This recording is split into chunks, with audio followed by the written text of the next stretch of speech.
ready to rock and roll. The open of the show always gets everybody. They're like, what the hell went on there? What? Who's that maniac? Just making sure everybody's alive. So whether it's in a casino, VSS West Pines, Acura, Toyota, doesn't matter where we're at. We always started off this kind of same way where we scare the shit out of people. You definitely get the masses. Get the masses' attention, brother. Yes, it's kind of what we do. Anyway, welcome aboard. Hope you all are doing well. It's a beautiful thing. We are out here at VSS West Pines in Pembroke Road, 12397 Pembroke Road. I like it. The ambiance has started. The place is open. The customers are already coming in. So come on by. Social distancing. Wear your masks. But you can get all of your CBD needs out here. So there you go. Jose said they changed the standard. They're allowing people in the store, but only 4 at a time. Right, and you got to wear a mask. Of course, wear a mask like you do. Like everybody should. By now you should have a mask in the car, right? I mean, I was at Chipotle the other day, and the person's preparing my burrito, and it was actually the Chipotle right across from Craig's Inn Acura, and some guy walks in without a mask.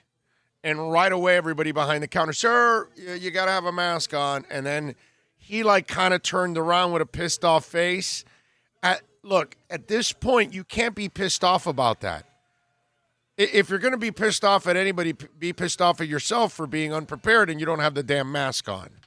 You know what I mean? So, gotta have the mask wherever you go, food, whatever, so they can take care of you.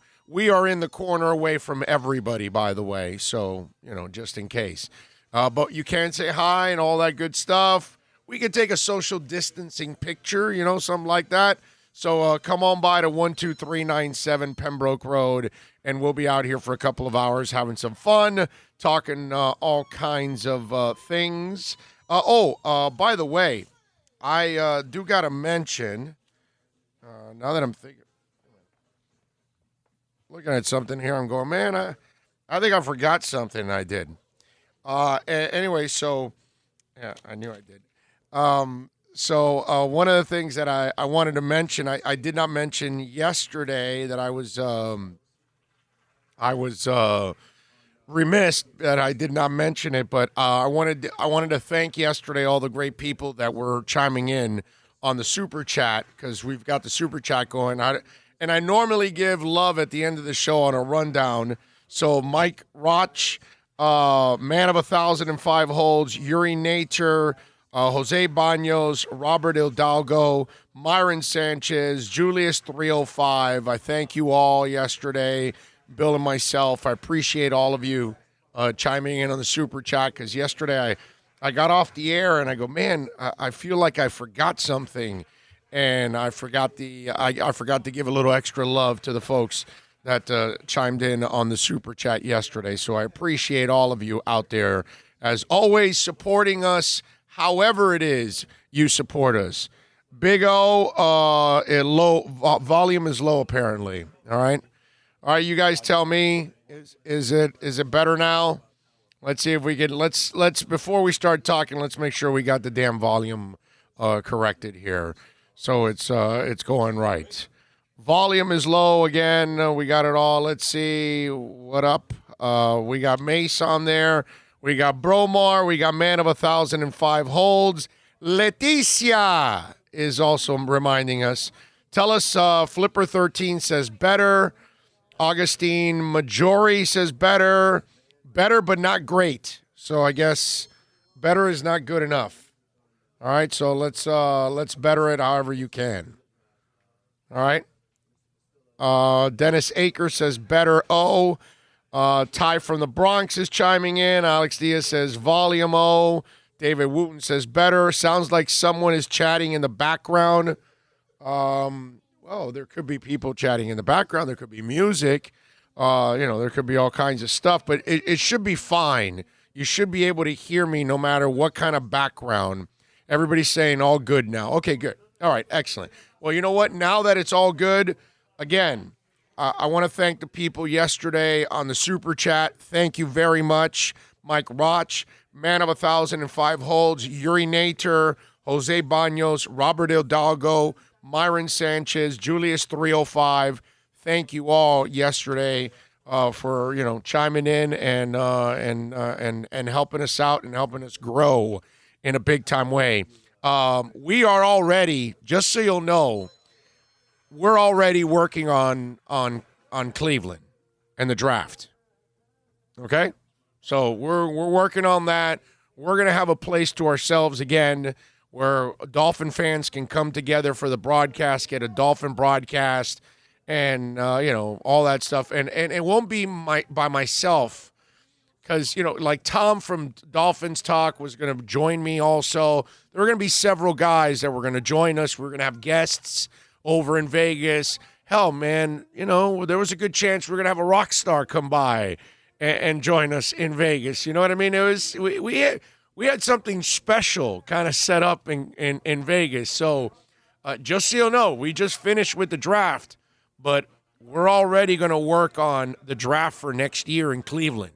We're already set up for Vegas. You know what I mean? From this year's stuff. And plus, hopefully, if everything goes well, I don't know if they're going to allow fans or not. If they don't allow fans, then I don't know if we go cover the Raiders-Dolphins game because, although we could go do it for a couple days and watch the game from the bars, from the casino, and gamble. I mean, well, you're not going to complain about that, right? I mean, if you get to go to Vegas and just watch, you know what I'm saying? So, no? Okay. I'm not with you right now. For some reason, the mic is picking up everything. It's not like it's supposed to be. Okay. All right. Well, lower it all the way there. Okay. All right. So anyway, so we got all that going on. So we're already working on. And the thing that's Cleveland. tough is there's the delay. So whatever I do, I got to wait for it to come out on YouTube. All right. I got you.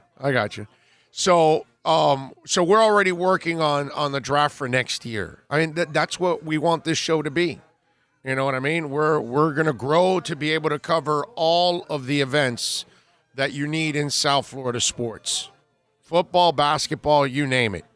Hey, listen, if Jeter and the boys step up, we'll go cover the winter meetings wherever they're at. I got no problem with that. I would love to do that kind of stuff. That's when you got a real sports show in town, when they're covering all the big events from all the major sports.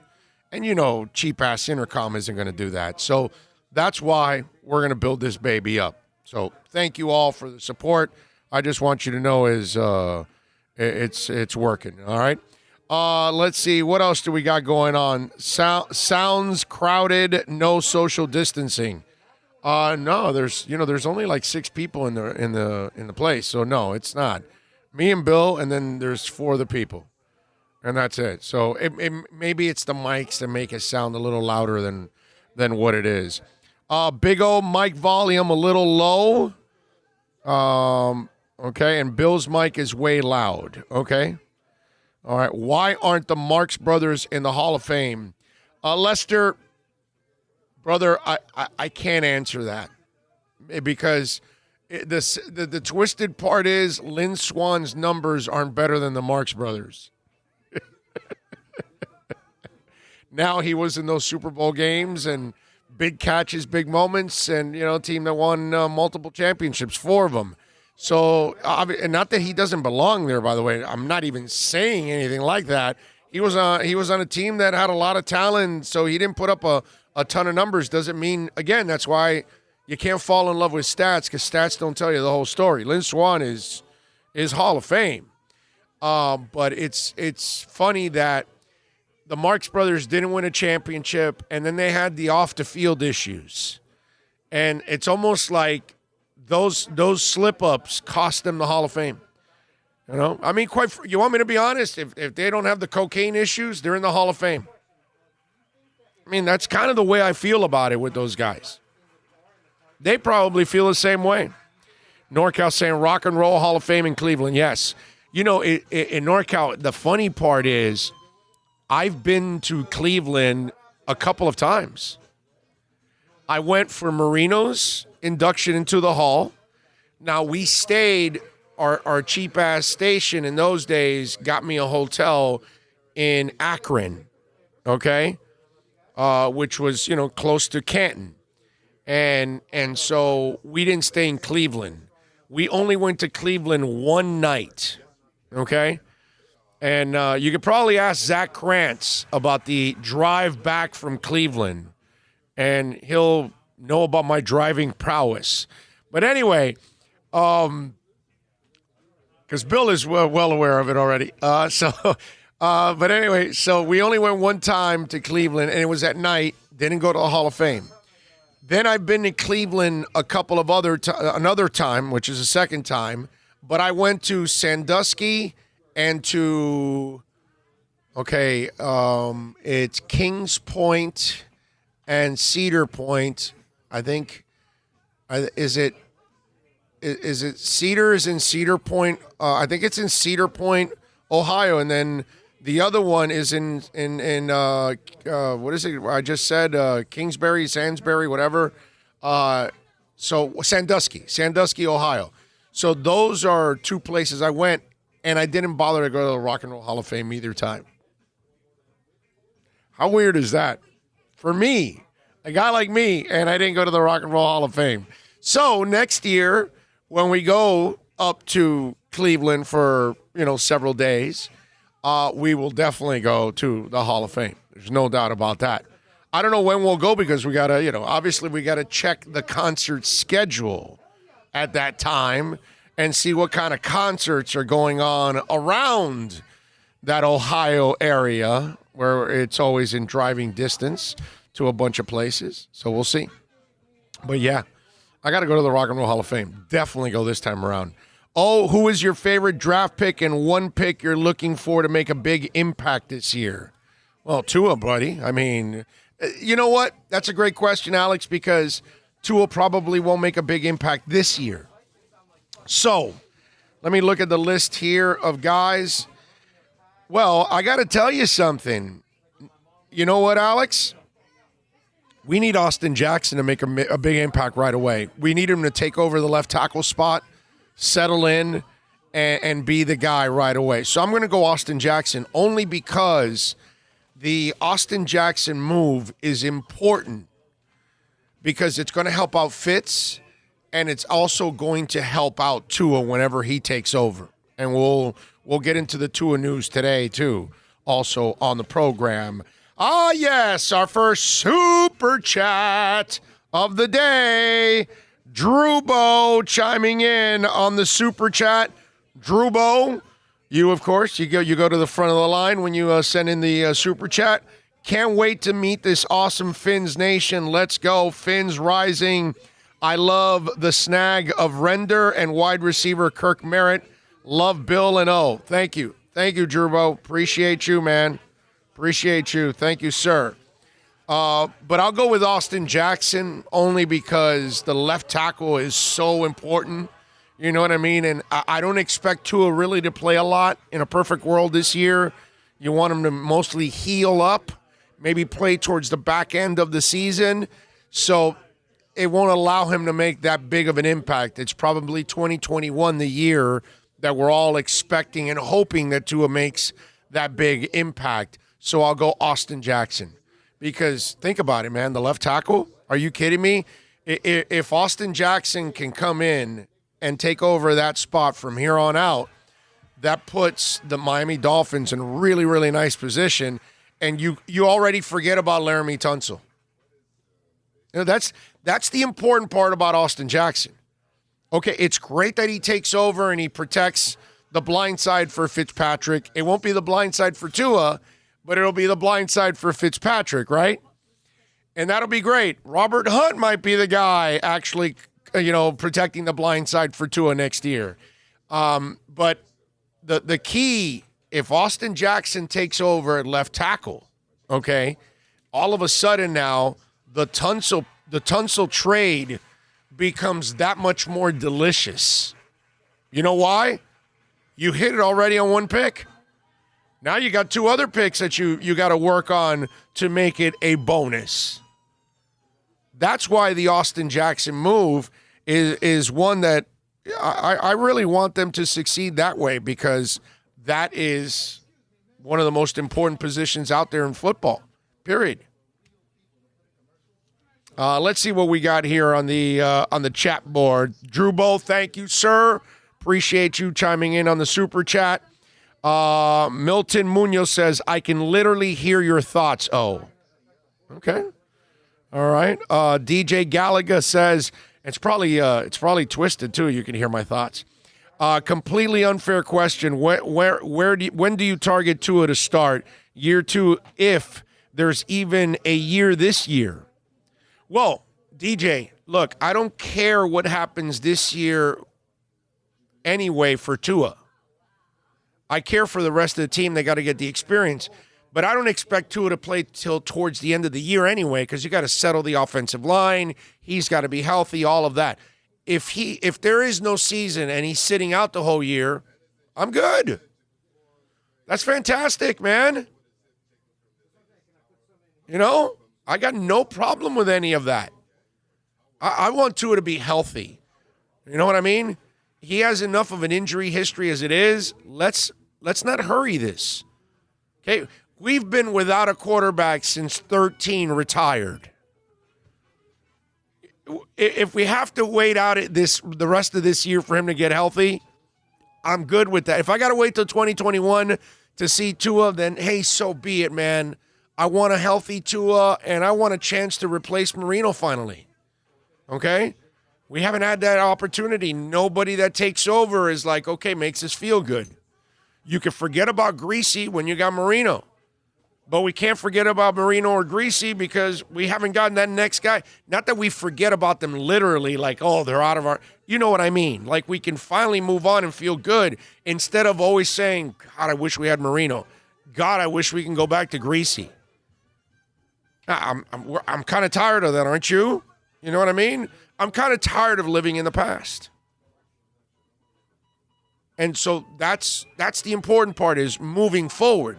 But we want to move forward with Tua when he's healthy, is when we want to move forward with Tua. You know? Because if Tua's healthy, then we actually now have that next piece, and you can now figure out the rest of the football team. So I have no problem if he sits out this year, if there's no season or whatever. Look, this season is more about getting everybody else experienced. You know what would bother me more, my friend? Not that Tua didn't play and that he got a year of rest. That's great. If there is no season, all these offensive linemen don't get the season that they need to get seasoned. So we can learn who can play, who can't, so we can see who can develop, who's the offensive line for the future. That's super important. That's something that I would be really concerned about.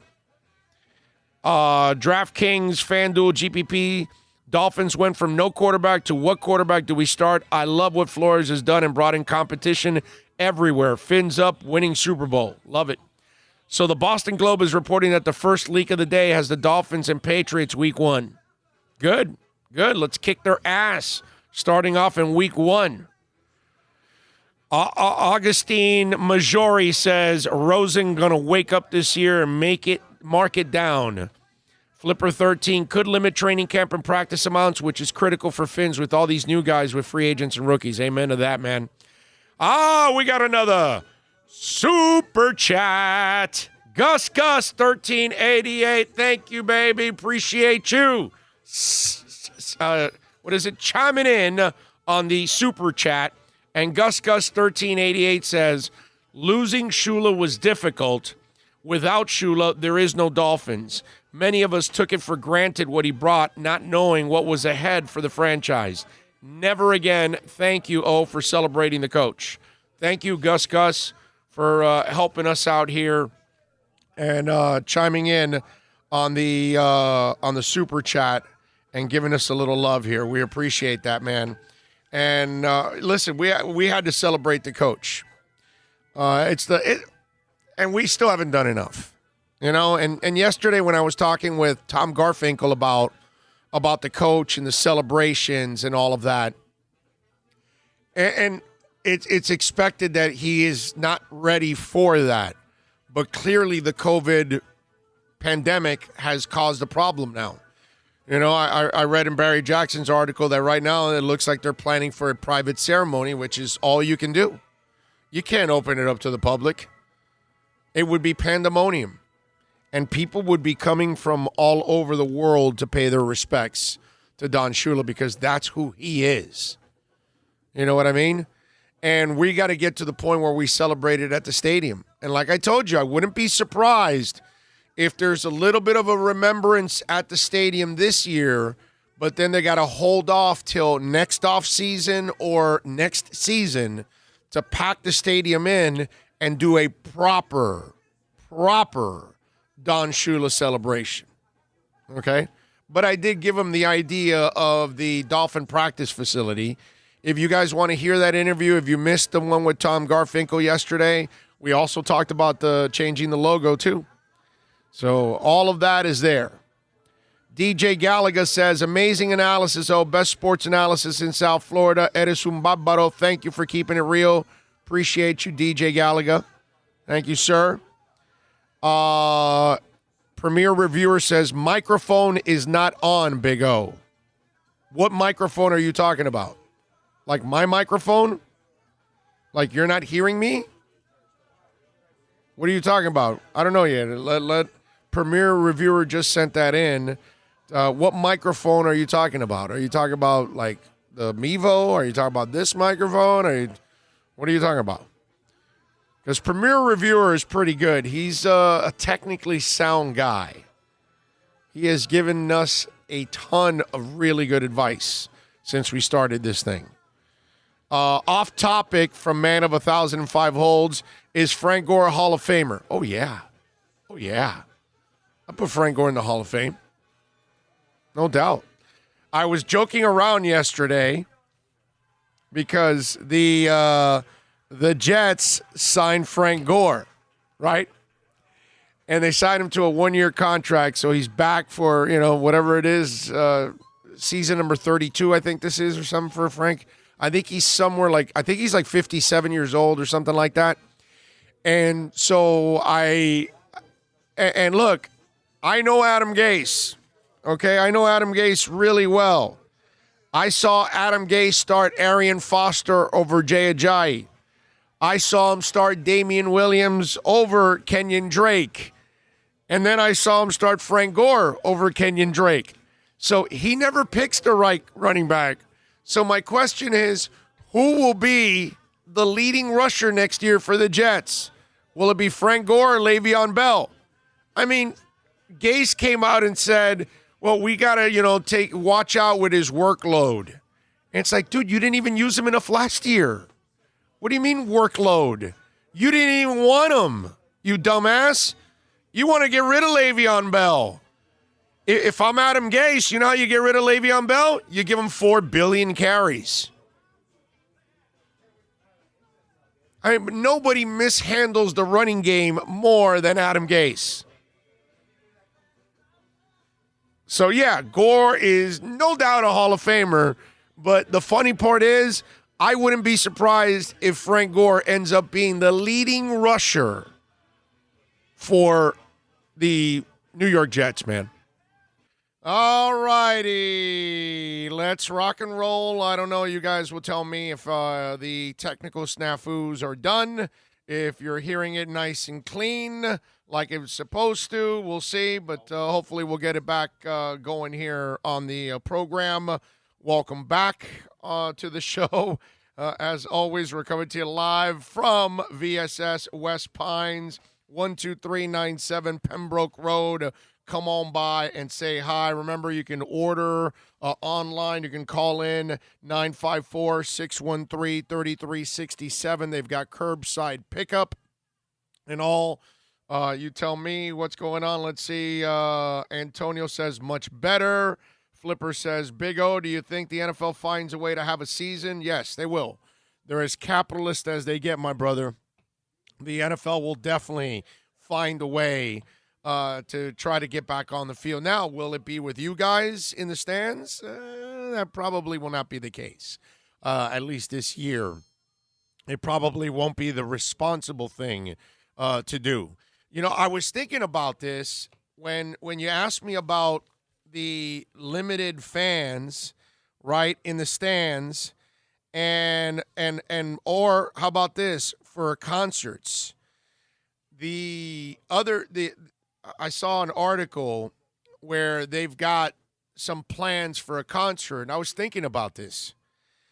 If you're going to have only 20% capacity, that's what they were talking about this concert, or a sporting event, how are you going to charge fans? Like concert tickets, how much more expensive are they going to be if only 20% capacity is there? You know what I mean? Because I was thinking about that.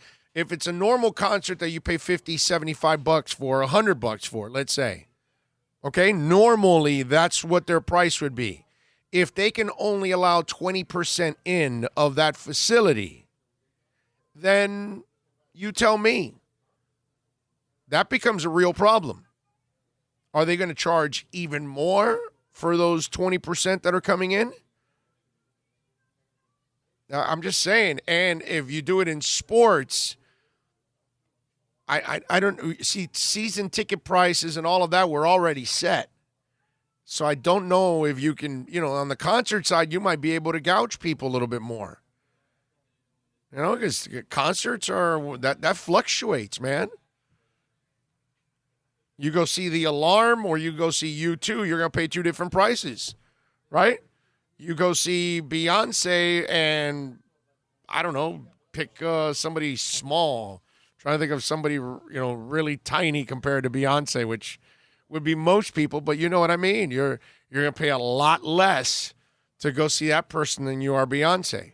But if Beyonce has a concert, only 20% of the people can come in, how much are they going to charge? That's crazy, man. All right, let me see. Weeby's good now. Well, thank you. Better, but not like always. Roll with it much better than before. Okay. All right, we good. All right, there you go. They said we might have 15,000 allowed. Well, that's kind of the plan that Garfinkel threw out there, but that plan isn't etched in any kind of stone. This was something that they thought of just in case they could do it. They could do it with social distancing and all that, 15,000. Again, I don't know if that's the number that the NFL is going to allow. Maybe they allow more. Maybe they allow less. See, that's the thing about all of this. There's nothing etched in stone. They don't know when they're starting these leagues. They don't know how many people they're going to allow. They don't know if they're going to be able to allow. They don't know if they're going to have mass testing. There's so many unanswered questions. That's the depressing part about it, because all we ever do is talk a lot of crap about this, but we have no answers. Okay? All right, let's see. A great song. I love me some Gladys Knight and the Pips. Is that in the background or something? I couldn't tell. So is that what it is? Big O, you're coming through clearly better, but background noise is there, but not as loud. Okay. All right. Well, we're trying to get it all done there. Your mic is off, Big O. We're hearing you through Bill's mic. Seriously? I'm off mic? That doesn't know, because Bill's mic's not connected. We actually disconnected his mic. I think it's this. I think it's the camera, the Mevo, or something. There's another mic open that it's sending extra sound, and we don't know what the hell it is. So I have no idea. I don't know. Is it my phone? Is it connected? Bluetooth? I have no idea. I don't know. I don't know what's going on. I can't help you. Audio is still the same, as they're saying. Okay. Do you care about unretired numbers being used? You talk about like Garrow and one? I'm not. No. It gets to. Listen, if you've been around long enough, yeah, There's going to be numbers that are going to be reused and stuff like that. That's why some of these teams are staying away from retiring numbers, just honor the players, because it gets to a point where, I mean, you start running out of numbers. Look at the Yankees. They can't afford to keep retiring numbers, bro. I mean, it's like then they're going to have to go to 3 digits. The Yankees will be the first team in pro sports to go to 3 digits. Especially a sport like that that's been around for 100+ years. So I don't have a problem with that. And for those of you, let's get into the conversation a little bit here. Tua getting number 1. I'm not going to play the psychologist to all this stuff, that why he got number 1. Look, if you've got an agenda, if you don't like the Dolphins, or if you just want to stir crap up, you're going to say, well, the kid's full of himself, and that's why he got number 1, because he's the number 1. He's the best. He's pissed that the hip knocked him off, and that he wants to remind everybody he should have been number 1, or that he thinks he's better than everybody else. That's why he's number 1. Or, no. Okay? I think Tua wants to make his own mark. And the number 1 gives him that opportunity. It can't be 13, right? And I told you, by the way, that 13 was not going to ever be taken. I told you, 1, Tua would not want 13 because he's that kind of dude. And Marino, he would give it up and say, oh, man, yeah, let the young man wear it, whatever. Marino, he would be classy and do that. Now you don't put Marino in that position. And he shouldn't be put in that position. You know what I mean? So now we leave Marino alone. We leave 13 alone where it belongs with him. And now we start anew with number 1. So I have no problem with Tua getting number 1. I don't look too much into it. I don't think he looked that much into it either, to be honest with you. I think that kid's more into what the playbook is, what they need from him, his responsibilities, connecting with people, all of that rehabbing. That's what Tua's into. That's what Tua's going to do, bro. I mean, when it's all said and done. So, to me, I'm not worried about any of that stuff. And you shouldn't either. Okay? What you want to do is go get your Tua jersey. Go get your number 1, man. And enjoy it. Sport that Tua jersey and root the kid on, because he's a fantastic young man that hopefully is going to bring a lot of joy to a lot of Dolphin fans. This is a good dude. This is a good human being. We got one of those Russell Wilson types here. I don't know if he'll be as good as Russell Wilson, the player, but I'm just saying we got one of those kind of dudes. Okay?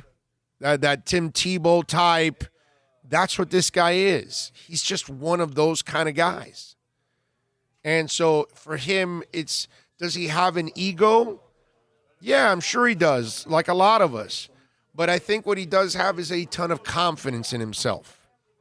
Not more about ego or looking down on people or anything like that.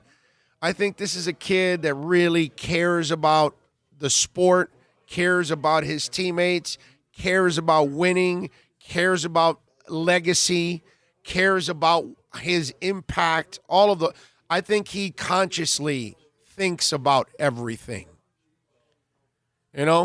Because he knows that what he does affects people. And because of that, he wants to set the right example.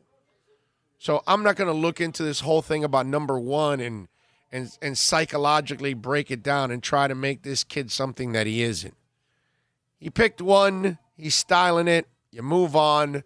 It's what he does on the field. The number means nothing to any of us. Okay? The good thing about the number is it allows some of you out there to settle down now and go get your jersey. That's all. Order that baby up. But I love the fact that he got his number and he's ready to rock. And number 1, I kind of find it cool.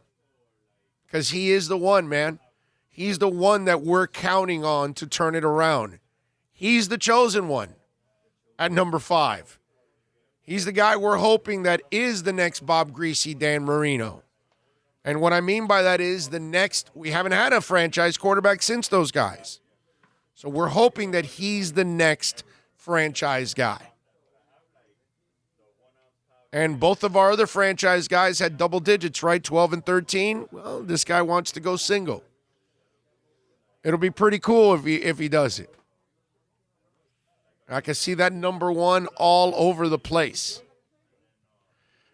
Well, let's talk about a little super chat. Julius305 says, pitching in for audio problems, but we still hear Big O. Thank you, Julius. I appreciate you, man. Helping us out there. We'll fix the audio issues. George Arthur on the super chat.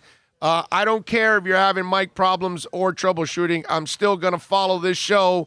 Big O and Bill are the best. Thank you, thank you, thank you. Appreciate you all helping us out as always. We're reading here. YouTube's doing updates on the live thing, and okay, I'm doing a show right now, bro. We can talk about that later. I'm too distracted by this beautiful glass sitting behind you. Oh, cheers, Big O. This puff's for you.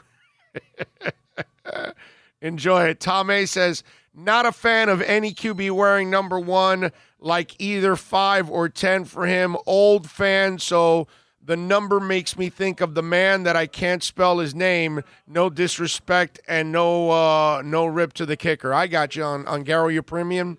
I know, it's all right. You know, it's cool. Let's see, what else do we have? Hey, Bill. Stop talking crap about Big O. We hear everything. Oh, okay. You're hearing his phone call too? Is that what's going on? You guys can hear the phone call? Do you hear Bill also on the phone at the same time while you're hearing me? Let's show Big O some love. Be sure to like, share, and subscribe. Yes, always. Thank you, George, as always, being strong there. Today's show is crazy. You can hear everything. Okay. All right. Well, I don't know what to tell you, man. I mean, if you're hearing, Bill, your mic, turn it off. He doesn't have any mic. That's the weirdest part. So there either is a mic on the board that is recording us, there is a mic there that's extra that's recording us, but something is recording us. Yeah. Yes, we hear him. Yes, Bill has been exposed. Laughing my ass off. Yep. There we go. All right. So Bill apparently has been heard completely in his conversations, which is fantastic here. But I don't know, how can YouTube pick up our extra mics? That doesn't make any sense. But it's not coming out anywhere else. Right. It doesn't make any sense. It does. There's only one mic. How can it be picking up? So there has to be an external mic that it's picking up from somewhere, obviously, because it's picking up on your end. So maybe one of the computers or something is picking it up. This shows you also how funky our world is. Yeah, I would think it's the camera microphone that's on from Mevo. That's what it kind of makes sense. That, you know, it's probably something like that. It's off. Yeah, well. No, it's not off because they're hearing, bro. So something's on. The iPad's on, the laptop's on, the mic's on Mevo. Something's on because they hear everything. Yeah, that's correct, though. He's describing what's happening to someone else. Something is open. Show is fine. Guys are being too nitpicky. Check your camera microphone. I love how we're having all these technical issues. Everybody else has answers for us. We don't even have the answers for it, of course. We can't figure it out, but, you know, whatever. Flipper13 goes, it's not YouTube. I tested with a different channel, and it was fine. This is good enough. Okay. That is a good mic. Whoa, damn. Bill was almost on camera. Oh, yeah, we definitely don't want that. Disable the cam's mic. Bromore, I don't know if he even knows how to disable it. He did? It's disabled now, supposedly. How about now? Can you hear anything else? I don't know if you guys can. Well, he's not really on the phone now, so now you can't really hear anything else. But he showed me that he disabled it on the screen. Oh, it's been disabled the whole time. So something else is recording. Something's picking it up because obviously if you guys are hearing it, there's something there. That is a good mic. Yeah, it's actually pretty strong, whatever it is.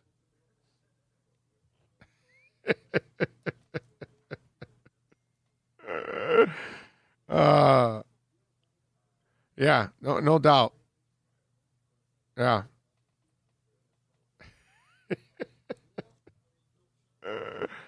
All right, let's see what else.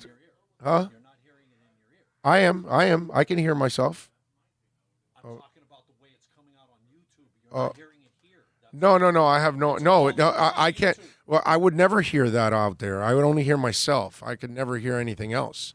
Doesn't matter how it's being recorded. I never hear anything but myself.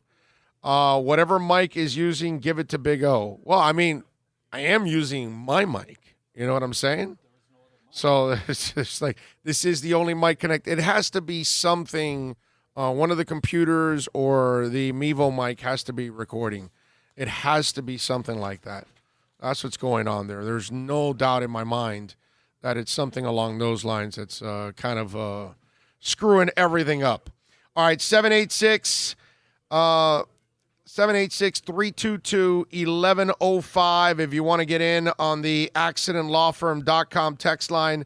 That's 786-322-1105 if you want to get in on the accidentlawfirm.com text line, which, by the way, I should check the accidentlawfirm.com text line. It's always active. I actually answered a bunch of the questions this morning for a bunch of you out there.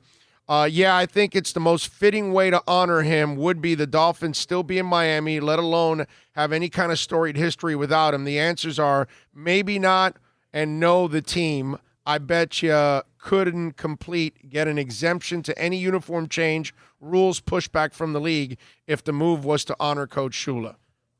That's true. That's true. But I know they got to go through some process. And I said it to somebody yesterday on the text. I believe that Garfinkel is in the works on doing something and changing that logo. I think they know that logo sucks. And Garfinkel, even in our interview yesterday, he mentioned how he brought back the old logo, and he also mentioned how that logo was already in place when he took over. You know what I mean? Let's see. Hermano, don't even realize how much I appreciate you. When I heard you were let go at QAM, I was super upset. I went through some serious Big O withdrawals until your podcast started. I look forward to listening to your show every day. And, man, I sure hope you're right about Flo, Greer, and the direction the Finns are going. I'm hopeful, too, but so hard not to be skeptical because of the failures of the past. It's all understandable. In my time, I've seen Bucs, Saints, Colts, Rams, and Chiefs, Seahawks win Super Bowls. Teams that were jokes in my youth, and watch the Patriots become a dynasty. It's our turn. Man, like you, I want to see one before I check out, just one. And if I end up not seeing one and watching the freaking Jets win one, I'm jumping off a bridge, Cubano in North Carolina. Well said, man. I can't add anything more to that one, Cubano, at all. I cannot. That is just absolutely perfect. John from Ohio, Big O, what should we expect from Van Noy to bring to the Dolphins defense that they've been missing? Is it pass rush, covering tight end, stopping the run? All and leadership is what I would say you expect from that guy. That's what you're going to get from him. Van Noy is going to be the guy that everybody's going to gravitate to. He will be the leader of that defense. He will be the guy that gets that message forward for Coach Flores in that locker room. That's what I think you're going to get from Van Noy, I would say. That's why the signing of Van Noy was so important on two different fronts. One, you needed an extra pass rusher, a guy that can help you against a run, a smart all-around player, which is what he is, and experienced. But then the other thing is he knows the system, he knows the coach, and he can be the connection between the players and the coach a lot of times. And he's going to be the guy that's going to have that pulse of that locker room for the coach. So he's going to be enormously. The sound is out. Audio is out now. Why do we have audio out now, bro? No audio now. Everything was fine, supposedly. Let's see. Do we have no? All right. So do we have any audio now? Oh, we're back now? And I didn't touch anything. Okay. So That's what I'm saying. I don't know what's going on here, man. Anyway, let's see. We can hear Bill's background conversation while you're talking. It's Bill's mic's line. It's causing issues, okay? If you recently had an update on your system, it will often reset default audio devices. That could be the problem. All right, so there you go. And the show never stops. Let's get it, oh. Thank you, sir. Appreciate all of you chiming in as always. Oh, man. All right, well, what can I tell you? Let's see, what else do we have? Now you guys are talking about seasoning burgers on the chat line? Now, wait a minute. How are you guys going to talk about burgers? And you're not going to bring me one or something? You guys are going to make me hungry? You're going to start talking about burgers? Come on, man. DraftKings FanDuel, I guess he's seeing that we have audio problems, so he's feeding us here on the super chat. Thank you, my man. I appreciate you, DraftKings FanDuel. You've chimed in several times already on the super chat. Thank you, sir. I appreciate you. Big O, try this. Move your yellow mic away from you and talk. And if the sound is still the same, then that yellow mic in front of you is not on. No, but it's on because I hear myself. Okay? When I go like that, then I'm off mic and I can hear myself off mic. So it is on. There's no doubt that this mic is on because just when I went off mic, I could hear myself off mic in the background. You know what I mean? So there you go. I love how this has become the entertainment of the show. Is our audio issue here. Everyone's an audio guru, Hialeah Bread says. Yes. George says, just roll on, boys. That's why we're here at VSS West Pines, where you can roll on at 12397 Pembroke Road. Okay? Let's see. Alexa goes, just read our convo. Well, yeah, of course. You guys are now talking about burgers. That's just, flat out selfish. You guys will be talking about burgers, cooking burgers, and then you're going to make me hungry, and I'm here, and I want to eat, and I can't. So, yeah, it's very cruel stuff on your part. All right, let's do this. Let's take a quick break. All right? We'll get a couple of spots in here. We are at VSS West Pines, 12397 Pembroke Road here in Pembroke Pines. Come on by. Say hi, man. We would love to meet you.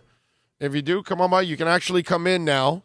Okay, social distancing, all that stuff. They only allow a couple of people in at the same time, but you can come on by. You can also call them at 954-613-3367. All right? Mike Dominguez goes, you need to yell at Bill the way Howard Stern yells at Baba Booey when there's something wrong. I'm already getting that. All right, let's take a break. We'll come back with more.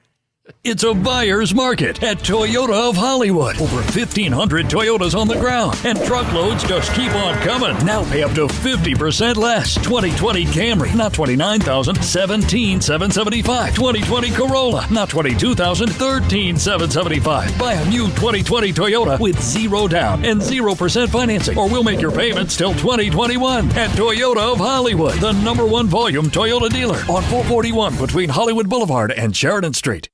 Are you tired of watching the same old travel videos on the internet? Well, then check out MikeNoGoZones.com, a travel documentary that's breaking barriers. I go to the places that the media tells you to fear, where no one else dares to go. Baltimore, Opelika, South Side of Chicago, and more. Go to MikeNoGoZones.com. No one expects to get into a crash, but I expect you to go to accidentlawfirm.com if you do. Make sure when hiring a driver, you go through a rideshare app so that you can be covered by the insurance, which can be up to $1 million whether you're a passenger or a driver. In other words, don't try to save a few bucks by paying cash instead of going through the app. I'm attorney Bobby Nunez from Nunez Law in Miami, and we're here to help you through the process. Go to accidentlawfirm.com for a free consultation from me, Bobby Nunez. That's accidentlawfirm.com. America's safest and best-selling compact luxury SUV is at Acura of Pembroke Pines, and this is how we do it. RDX, $339 a month at Acura of Pembroke Pines, the #1 volume Acura dealer.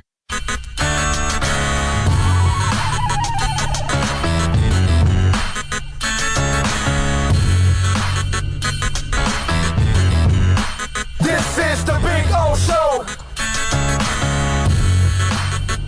This is the Big O Show.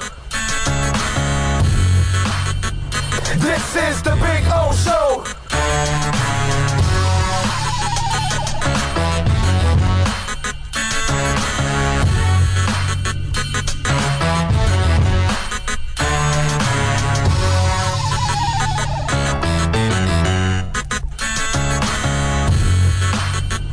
This is the Big O Show. This is the Big O Show. This is the Big O Show.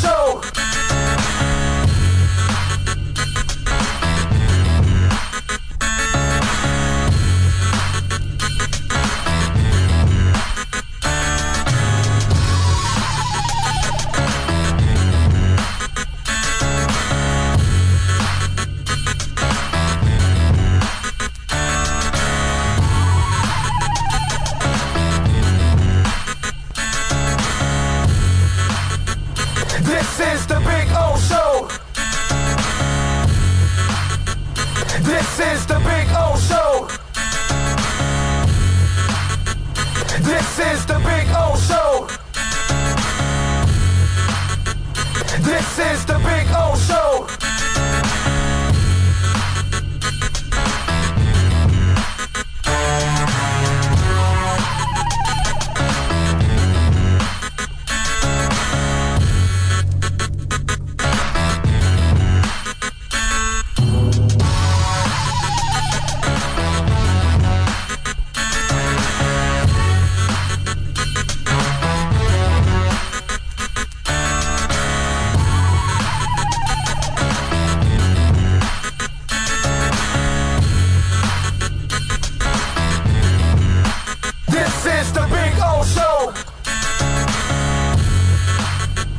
This is the Big O Show.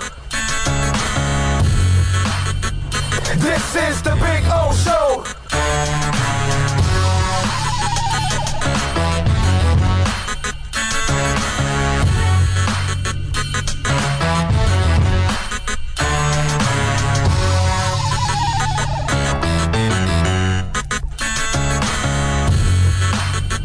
This is the Big O Show.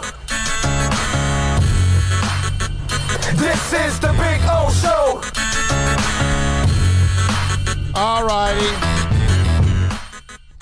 Welcome back. Welcome back. Yes. All right. What was it? What was there silence? You were hearing the theme song, weren't you? I would hope that you were hearing the theme song. Anyway, welcome back. We take you, of course, till about 3 o'clock out here at VSS West Pines.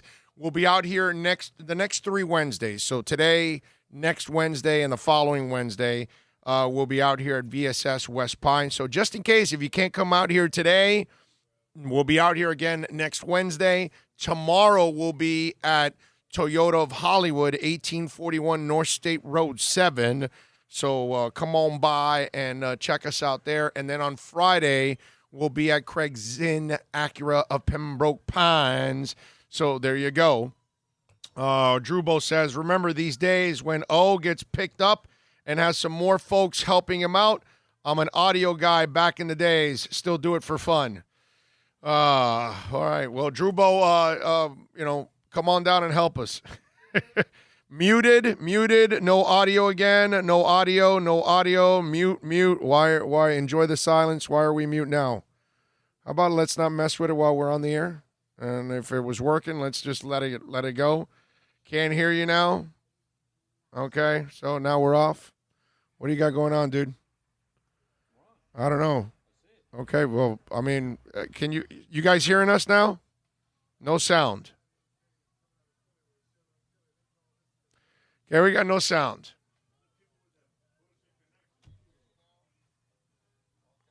Too much CBDO.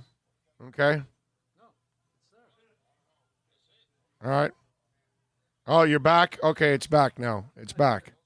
It was off. Obviously, if everybody's saying it's off, it's off. It must be. Now everybody says it's back. So it's back now. All right, thank you. Appreciate all of you out there. All right, 786-322-1105. This has been a crazy day. I tell you, personally for me, it's no fun when I gotta deal with this crap on and off like this. It kind of just you get no flow whatsoever, man. And this constant interruption, and you want to talk, and you want to get into a conversation, and this becomes for me a royal pain in the ass. I got to tell you, I got to be honest with you on this. Let me express myself, since maybe I got a little anger in me right now. Korean baseball, okay? I get that ESPN has no material whatsoever right now, okay? I do totally understand that for them right now, they've got to find a way to fill. And I know because I do it every day here, right? I try to give you guys somewhere in the neighborhood of 3 to 4 hours of talk every day, which is really, really difficult when there isn't a lot of sports. But they come out with this, well, we're going to carry Korean baseball now, and they're and the anchors come out like, oh, I'm so excited, we're going to have some Korean baseball highlights, and then I got to watch the boy in the plastic bubble come out to hand the ball off at home plate. I swear I was thinking John Travolta. That was everything that I was thinking of was John Travolta at that moment. It was just, now old people would only do that because old people are the ones that dealt with the boy in the plastic bubble. You know what I mean? The young people, they don't have that reference point right now. They don't have anybody famous like that was in a bubble. But, listen, I gave it a little watch for a couple minutes, just like 2 minutes or 3 or whatever. I can't watch it. I knew already in my mind, like, really, you're going to watch Korean baseball? Come on. Go back to Netflix. Go watch The Iron Fist. Leave that behind. You have a life. You have a life. That's kind of like what I was saying. Inside myself, I was just saying, you have a life. You don't have to watch Korean baseball. Don't force yourself. You're like a drug addict settling for cheaper crack just because you want crack. No. Okay? No, I can't do that. I'm a wino, right? I got to have that wine. You're giving me Thunderbird. That's basically what Korean baseball is. Mad Dog 2020. I did that when I was 17 and 18 when I didn't have money for real alcohol. So I get it. I don't have real baseball now. But I've got to watch Korean baseball? No, dude. I'm not watching Korean baseball. I have no interest in watching Korean baseball. Dan Straley, by the way, you Marlins fans out there, he was on the mound. Not that you could read his name. And by the way, if the Koreans want us to watch their baseball, not that they really give a rat's ass if we're watching their baseball, how about spelling their names in English for us, huh? Because I'm looking at the back of their jerseys, and I don't understand anything. I don't know who the damn player is. How many of you actually watched Korean baseball yesterday? And just out of curiosity, if you lasted more than 15 minutes At one point or another, did you just say to yourself, what the hell am I doing? I'm watching Korean baseball. Come on. It just makes no sense. That's how desperate we are. I get that ESPN is desperate and they got to fill it, but don't you get that desperate. Tom says, I'm not watching it either.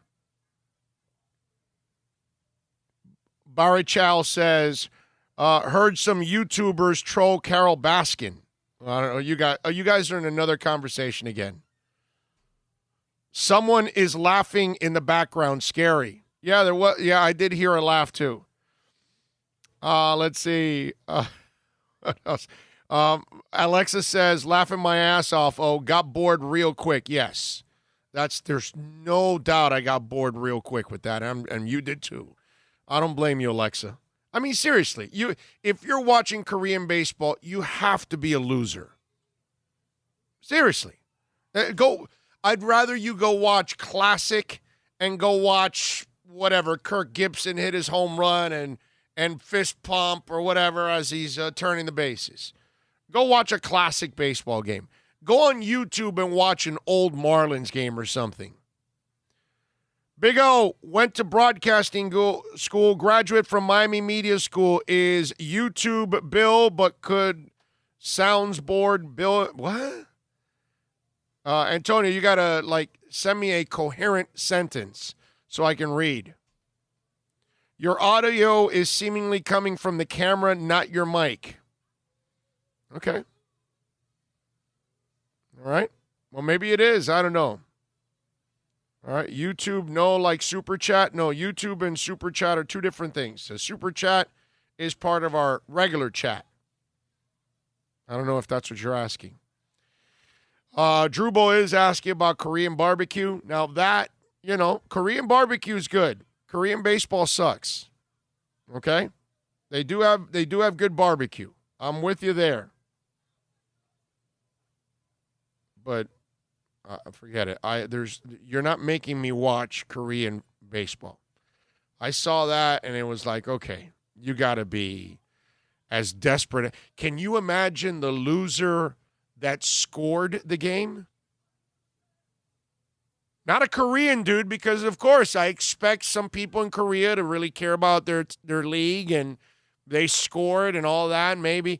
But can you imagine somebody in our country watching Korean baseball with a baseball card and scoring it? Now, I mean, the jokes are endless now, right? I mean, we can rip that guy or that woman. I mean, forget it. It's over. That right there. Is there a bigger loser in the country yesterday than the person that was scoring Korean baseball? I don't think so. That would be the first-class loser in this country, whoever scores Korean baseball. You should get maybe, I don't know, you know what? They should put you in a bubble and have you bring the ball out since you're such a fan. Big O, you ever listen to roots reggae dub music? Check out Stick Figure next time you're sitting down chilling. Stick Figure is the name? Okay, I'll check it out. I got no problem with reggae. I love reggae. Love Revolution. They're pretty good. Obviously, you love all the classic stuff. Peter Tosh, Bob Marley, all that other stuff. I'm trying to think of some of the there was another band that's new that I kind of like that does reggae. I'm trying to remember the damn name now that I'm drawing a blank now. I can't remember the name. Revolution, and then there's another one. And I can't come up with the other one right now. I suck. Let's see. I just watched it because I really miss baseball right now. It's like methadone for a heroin addict. Ha ha. Yeah, probably is. Big O is the game announcer from the movie Major League. Could be. Now, if we get Frank Drummond to do the umpiring in Korean baseball, that might add a little spice to it. Alexis says, is Zach Thomas a Hall of Fame inductee next year? He's my favorite Dolphin defender. We'll find out if he makes it to the point where, he'll be in the mix. Will he get to be a finalist again? We will see if he gets inducted. But I fear that Zach is the guy that ends up just outside looking in with the Hall. I fear that so much, man. I really do. I'm the biggest loser. I was watching competitive marble racing. First of all, Call of Duty 1, I'd rather watch competitive marble racing than Korean baseball. At least there's something creative with that one, right? There's not like a regular marble league and now you're moving down to this one. No, that's the elite one, right? What the hell? Might remind you a little bit of the things you used to do as a kid, right? Anybody played marbles as a kid? Old people. I get it. Young people, there was no way marbles was ever in your thing. Okay, that was more for us. And it was always cool because you would collect different types of marbles, right? Some that had some funkier designs than others. I'm bringing some memories back for some of you old farts out there. If you love Revolution, Soja, you'll love Stick Figure. Okay? And Soja. Okay? I don't know Soja, but I know Revolution. I wish I could think of that other band that I like. I guess they must not be that good if I don't remember them. Could you imagine if ESPN would commission Bob Menery to do voiceovers for MLB bloopers? Who's Menery? Who's Bob Menery? I don't know Bob. See, you lost me there. I don't know who Bob Menery is. ESPN Ocho is the best. LOL. YouTube likes to control everything, I've heard. That's all. Yeah, well, we're kind of learning about all that stuff now, but our issue has nothing to do with YouTube. Okay? I'm not a technician, but I've been at this long enough to know that we got some kind of an external mic that he has not figured out how to turn off. And so it's picking everything else up besides what I'm doing. So there's no doubt in my mind that that's what's going on. I've done this enough to at least have an ear for that. You know what I'm saying? All right. If you want to get in, it's 786-322-1105. If you want to get in on the accidentlawfirm.com text line, you can also reach out to us on Twitter. That's at Big O Show. Follow us there as always. That is a 24-hour talk show. Let's see. RVA can hear you. Thank you. Appreciate it. They're not even watching baseball in Korea. They're watching Zamster. What is that, like a porno channel or something? Zamster? Because you put hamster with an X. I don't know what that is. See, you guys are throwing some stuff out there that I have no idea. Some guy threw a Bob Menery at me that I have no idea, and now this. Let's see. What do we got here? Irritation similar to Stick Figure. All right, NorCal, you're coming at me with all kinds of reggae bands now. I love it. Big O, how's it going, good sir? Everything's good in Colorado. Smoking my doobie while listening to Mr. Miami, Fins himself. Stay being true, Big O. What's your prediction for this year's Fins? We got to wait till whatever the preseason training camp is over. Let me find out who's healthy and all of that, and then I'll give you a bad prediction. Okay? Tell Bill we can hear his phone call right now, and we hope his prostate exam goes really well.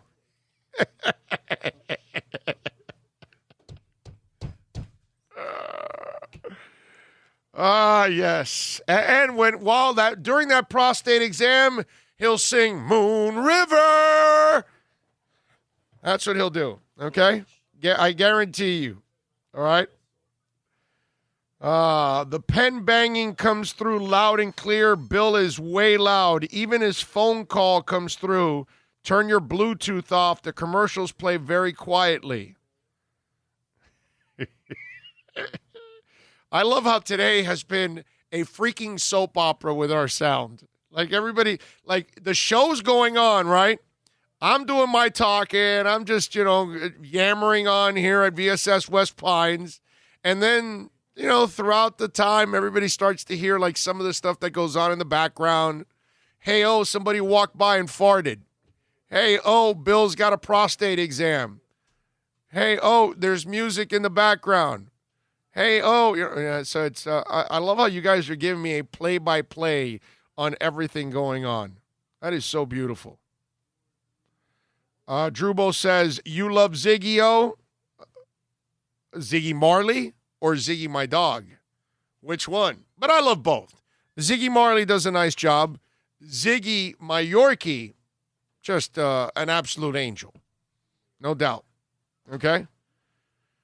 All right, now I want you guys to listen closely because Bill went into the bathroom now. So I don't know if you're going to be able to hear Bill in the bathroom. All right? Now on the chat board, you're all welcome to give us a play-by-play of what you hear Bill doing in the bathroom. All right? So let's just do that for now. Obviously, settings are off. LOL. You think? Mark McIntyre, gotcha. Always good to see you in the show anyway possible. I thank you. And I thank all of you out there for always watching and listening and downloading. Everyone needs a good technical issue day. It's let us hear what you deal with. Yeah. Kareem Williams goes, come on, who wants to miss someone not fessing up on a fart? That's great. Who done it, Exactly. I mean, we're all here on this side holding our breath because obviously if Bill's, dropping a deuce, forget about it. That's just not good. We're going to burn the sage while we're inside here. George Arthur chiming in on the Super Chat. Super Chat. He goes, I love this show in this chat room, laughing my ass off. Thank you, George. I appreciate that you're laughing at our screw-ups. But that's kind of the way it is, right? We all love a train wreck. Now we've got a train wreck taking a dump. This is awesome. Let's see. Can we hear the dump? I don't know. You tell me. Can you hear the dump is the question. Okay. Oh, my God. It's the day after Cinco de Mayo, and we have a live bathroom mic. Yeah, that's kind of dangerous. After Cinco de Mayo, I'm telling you. Bill is wiping wrong, somebody says. Another one says, tremendo mojón. Wow, that's a little too much there. Alexa says, did he flush? We certainly hope so, Alexa. Is he using paper? Oh, yeah. We actually sell toilet paper here, so we've got plenty of VSS West Pines.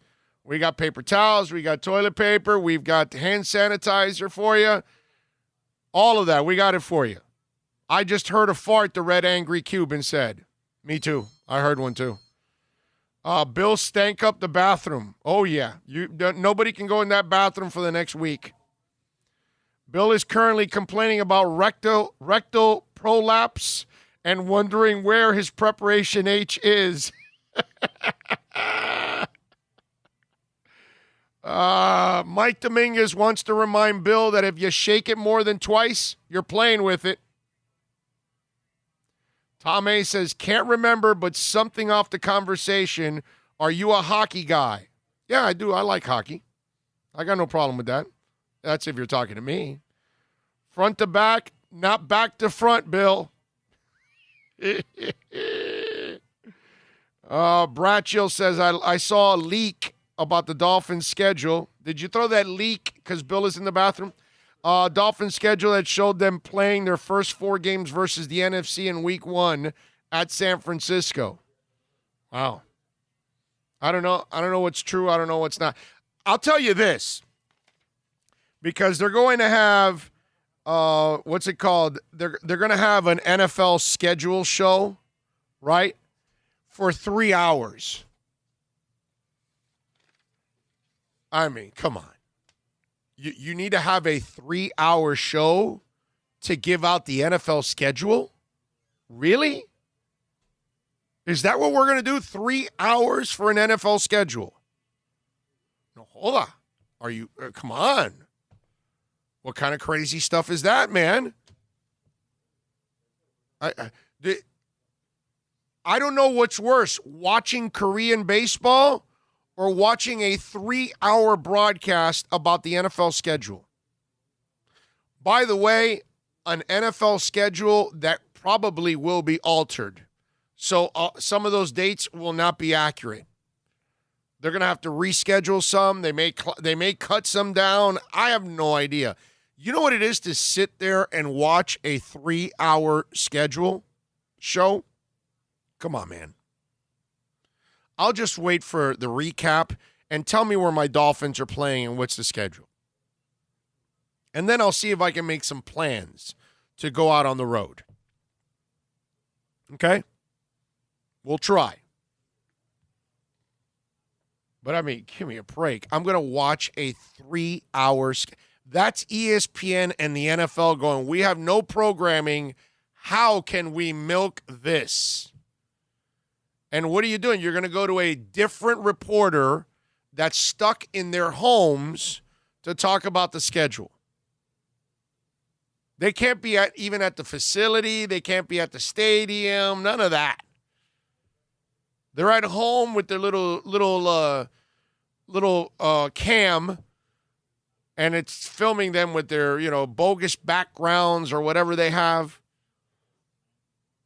And they're going to talk about, this team is playing the Rams, and it's going to be a fantastic game, and it's just hot air for 3 hours. I actually had fun last night with the family. We played Monopoly. Okay?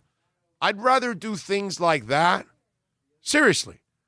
I'd rather go walk the dogs around the neighborhood or whatever. Well, actually, I'm not doing that. But you know what I mean? Or walk myself. That we've done. Not the dogs. We've actually kept the dogs, let them do their business in our backyard. We actually don't want them out in the street anyway. But, we're a little paranoid. We're going to tell you, especially with our dogs. We kind of treat them like, they're our kids. But I got to do something else. I'll watch TV. I'll watch YouTube.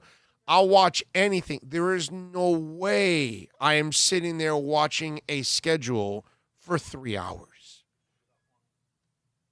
How can that be entertaining? How do you make... Are any of you really going to watch that thing? It's tomorrow, I believe. Tomorrow, I believe, is the whole deal. Let's see what we have here on the thing. Alexa says, "You look trim, Big O. Have you given up the dandy donuts?" Actually, I've gained some weight.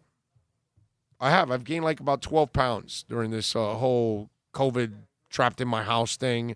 I haven't been fasting as much as I normally would.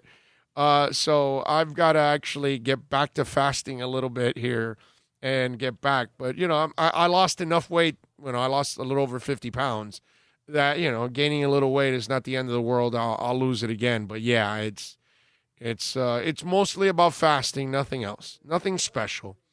We are living in a world which is worth more than $1. Okay, I don't know what that means, Flipper13. You got me there. Who would you let Bill use their toilet? Who would let Bill use their toilet in their homes? You don't want to do that.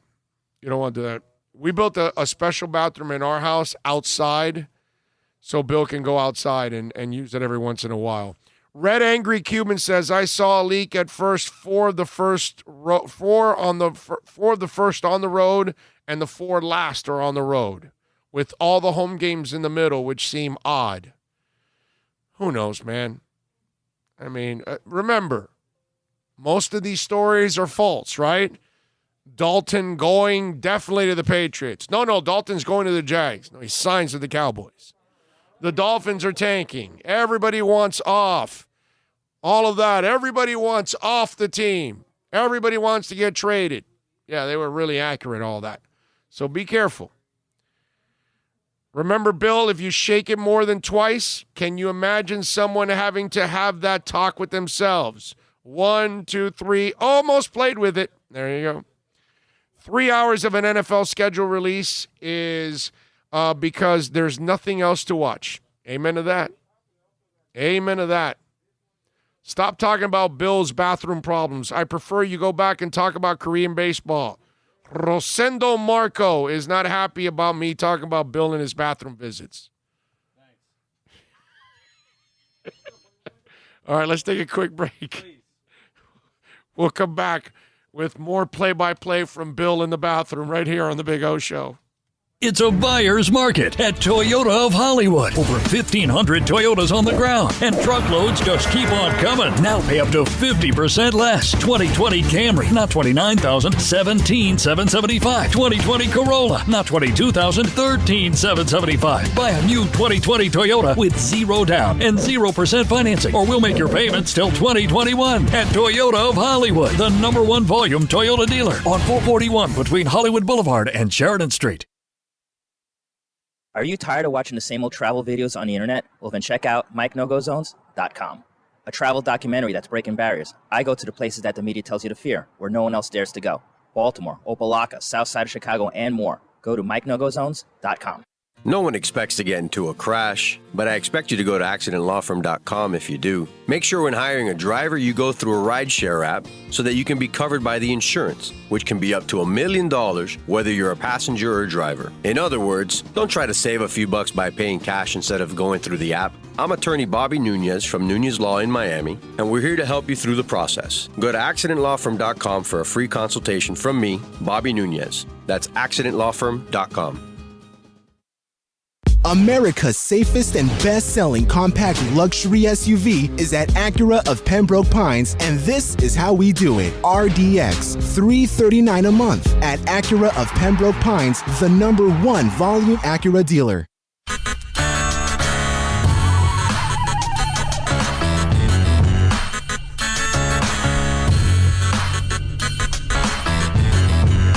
This is the Big O Show. This is the Big O Show. This is the Big O Show.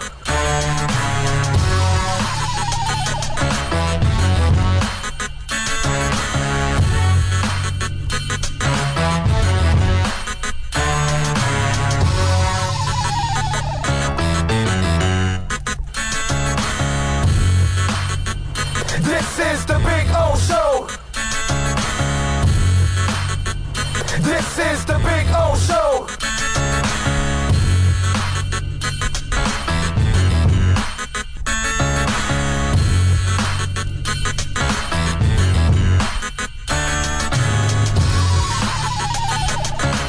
This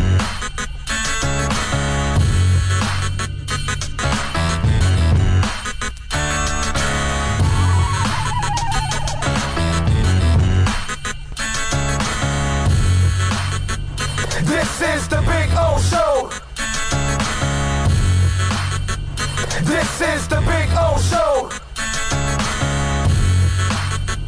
This is the Big O Show.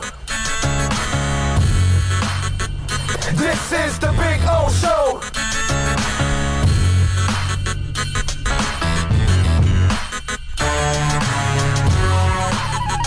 This is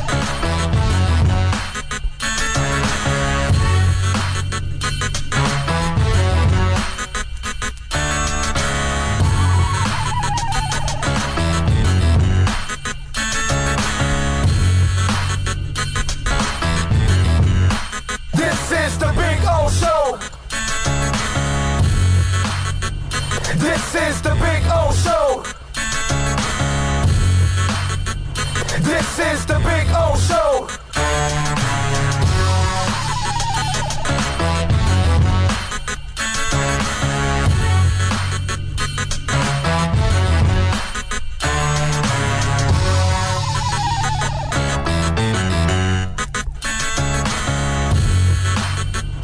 This is the Big O Show. This is the Big O Show. All right, we back.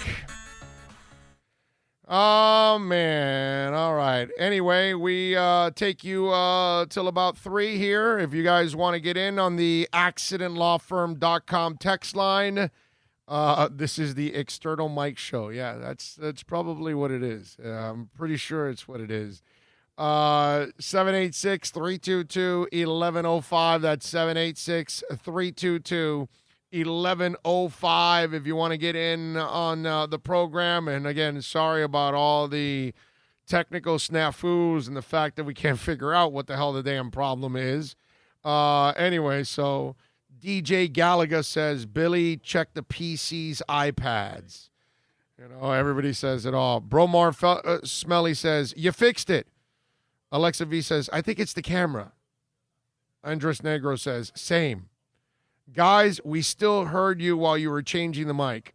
Right, I know. Of course you heard us with it changing the mic. Because there's an external mic open. I keep saying it. You know what I mean? But one of my technical guys called me now, and it's like, whoa, back door of YouTube and all that. And I go, that hadn't, you guys heard the conversation. I told them that doesn't make any sense.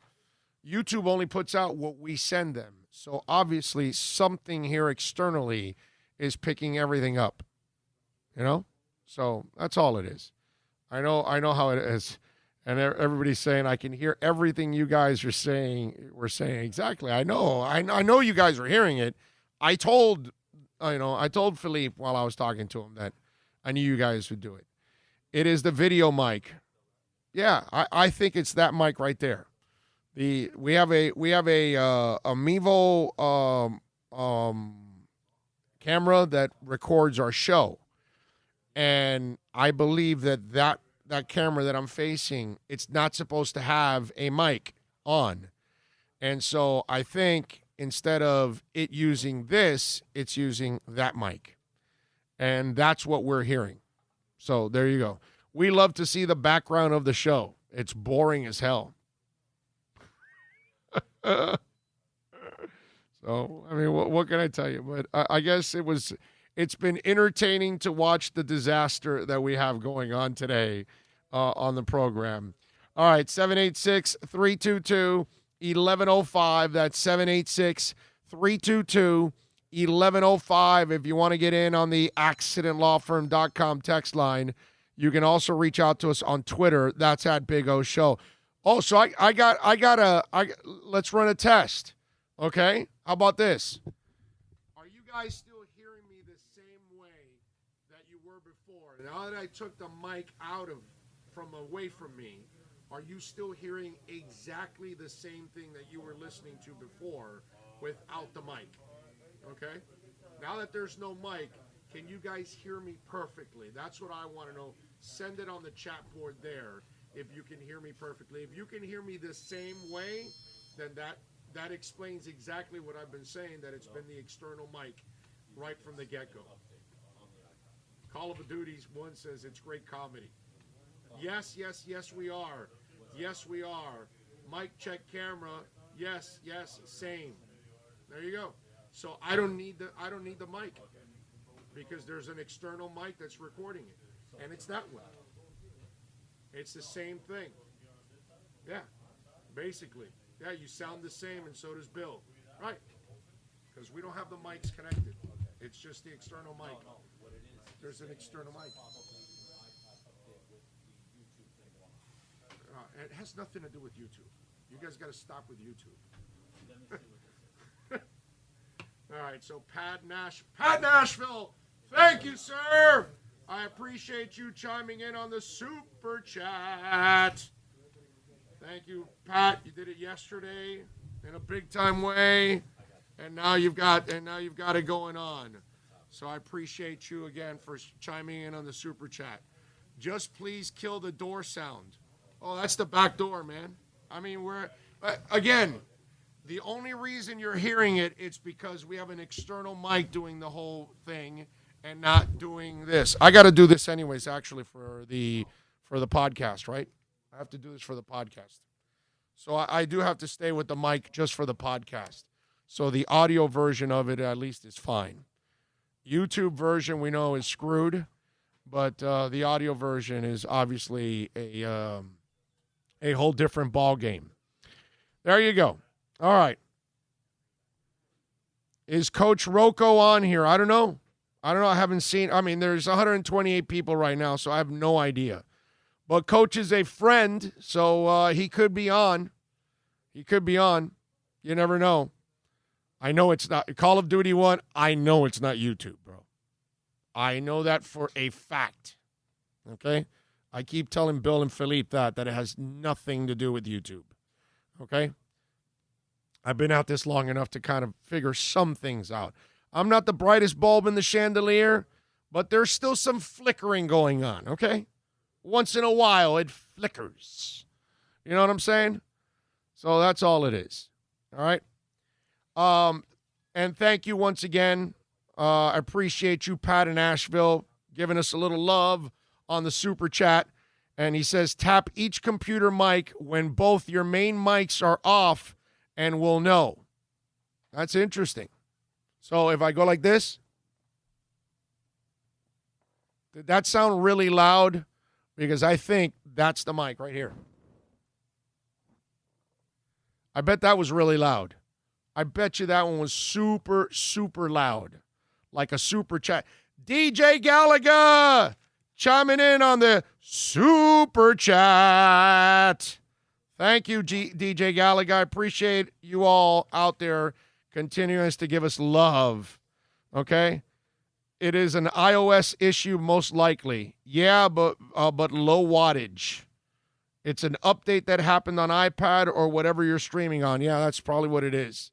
The update on iPads. Yep, there you go. So what do you want to do? You want to shut down, reset, and all that? All right, so we're going to try to fix the issue. We're going to shut down, and then they're going to try to figure it all out, and we'll restart again. Give us a couple of minutes. Thank you all out there for hanging in there with us, and see if the boys can figure it out, and we'll get it all done, all right? Let's take a quick break. Back with more. Stop. Let me turn.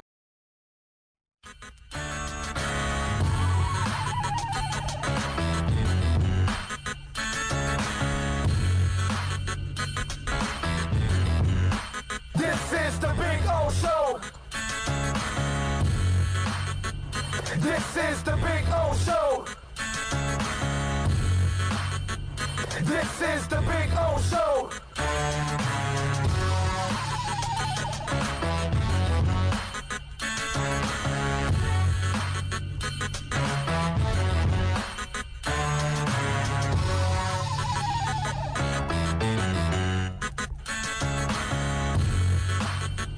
This is the Big O Show. This is the Big O Show.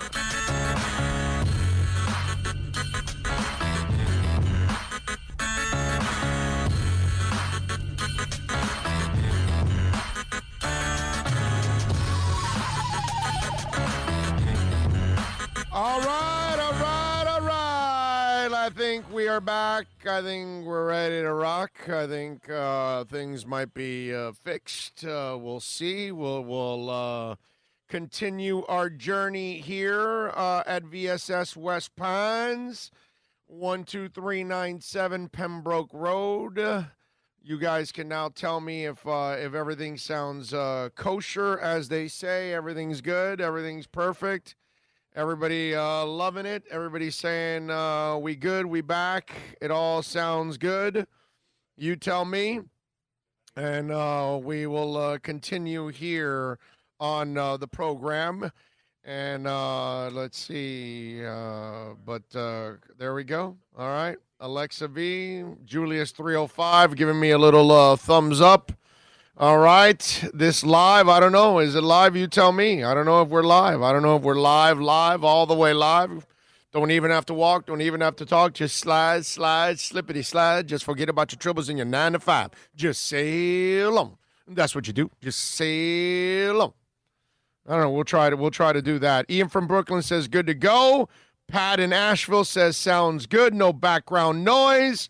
Marta says awesome. Tom is saying awesome.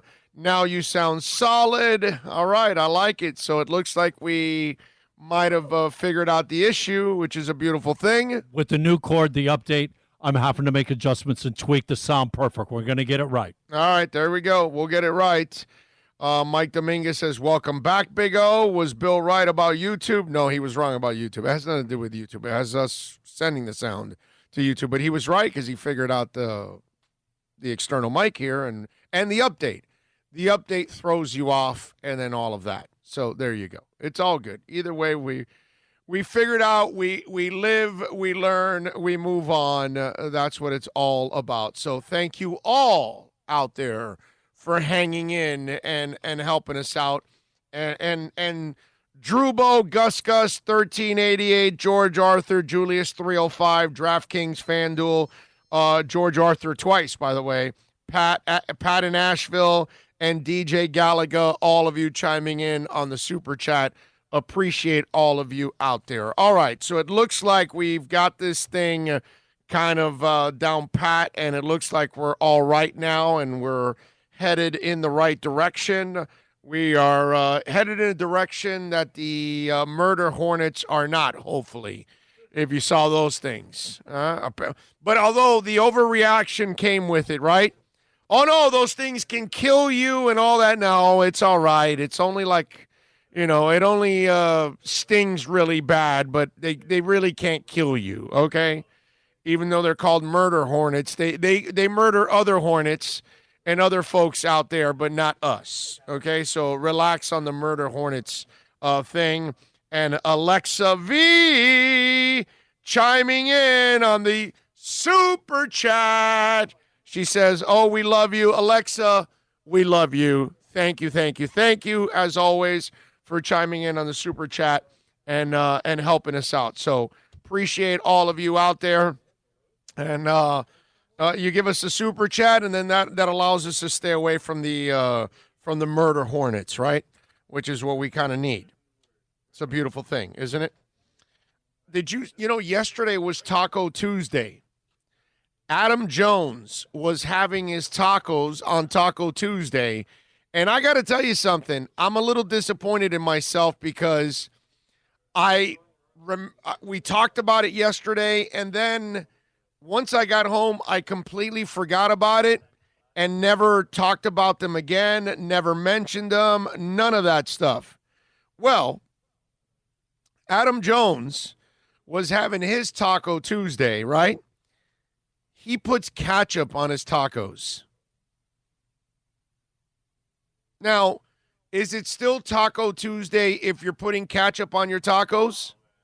Because I don't see that. I don't know how you do that. Look at it here. Adam Jones, ketchup on his tacos. So TMZ had the story, and it says former MLB star Adam Jones is clearly all for it because the dude loaded up his Cinco de Mayo tacos with the red stuff and had no shame about it. Jones posted the pic on Tuesday showing off some soft-shell delights smothered in Heinz Magic. The problem, some people think that it's borderline criminal offense, and the 34-year-old, he ain't having any of it. He goes, I know, somebody put, I know that's not ketchup on your taco, right? Your SD card is gonna get pulled if so. Jones, by the way, San Diego native, fired back saying, you can't ever pull my San Diego card. It's my plate. I eat them how I want to.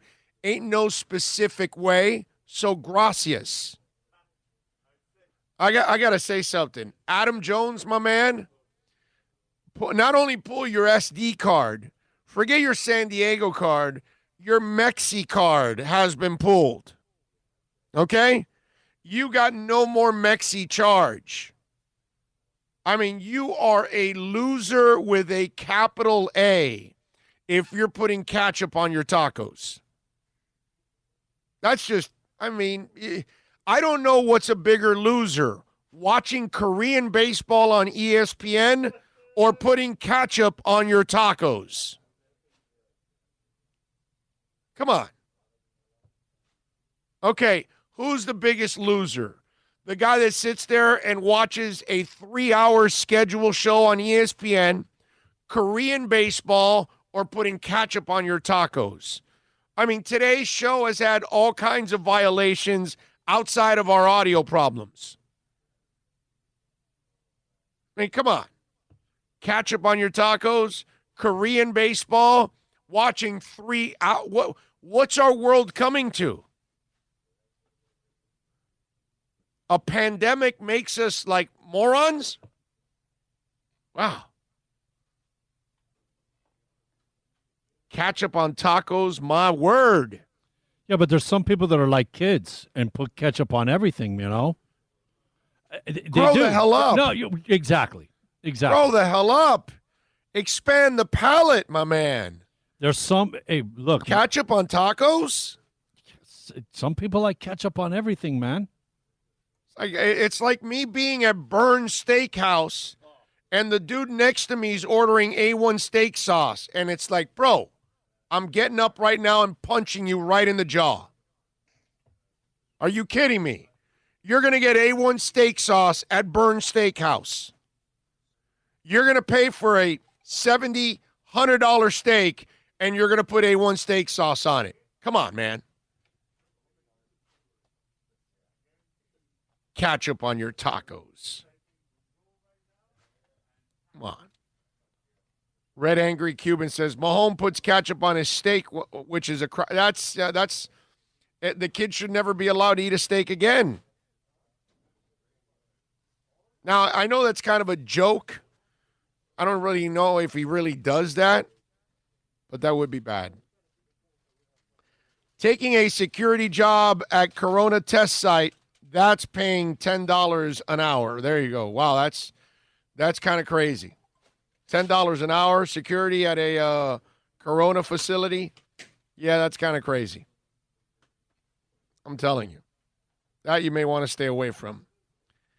Let's see. What else do we have here? It's better than Korean soccer. Jay Johnson says, look at that Asian carp fish in the Mississippi River that's destroying it. Asian Hornets, Korean baseball. What a time to be alive. Yes. Huh? Asian baseball, killer Hornets. We've got a plague going, well, not a plague, a pandemic going on. Yeah, it's pretty bad, bro. Things are bad. I mean, things are bad if they're making you watch Korean baseball. You know, you can punish your kids now by making them watch Korean baseball. That's actually good. No, that's cruel and unusual punishment. Ah, well, you didn't clean your room, Johnny. Now you got to watch Korean baseball. Tie the kid down to the chair, make him watch Korean baseball. That would be awesome. That could be some serious child abuse. Yeah, that's pretty much. Yeah. I love Worcestershire sauce on various foods. Worcestershire. I like it too, but Worcestershire is a great marinade. Yeah, but I'm not putting it on my burned steak. No. When you have high-grade quality, wherever steak house you're at, yes, you don't put nothing on it. If you do, I could see onions if you're into that thing, but, man, the steak should let the steak be the steak. Yeah. That's why you paid all that money. Yeah, no, you're right. Alexa goes, Mahomes is adorable, though, my little Kermit the Frog sounding angel. Jose just made a good point. Well, I paid all that money. I'm going to do what the hell I want. You're not really putting ketchup on your steak, right? Okay. You're not going to Burn Steakhouse with a $100 steak. You're not getting a $100 steak. You're not getting a Chateaubriand, and then you're going to put A1 steak sauce on it, right? This guy wants Heinz 57.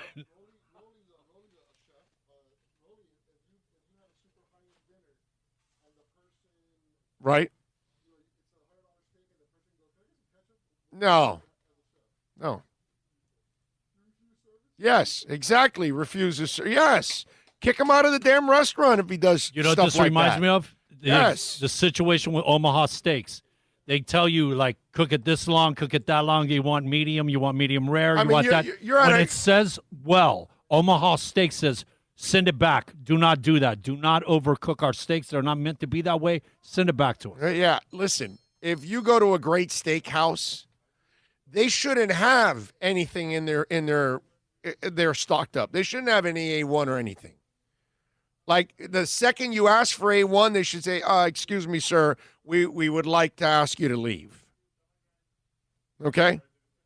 We'll take that steak. We're fine. We're not going to charge. Get out of here. Okay? And then you take that steak and you feed the dog in the back with the steak. Okay? I mean, come on. Anybody that puts ketchup on their tacos or ketchup or A1 on a great steak.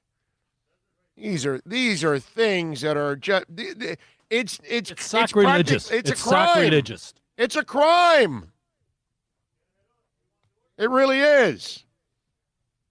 Alexa says, "Oh, do you like the steaks well done or medium rare?" Rare. If I can get rare, I'll get rare. Medium rare is like, that's the most cooked I will get it. Yes. Medium rare would probably be the max for me. Yes.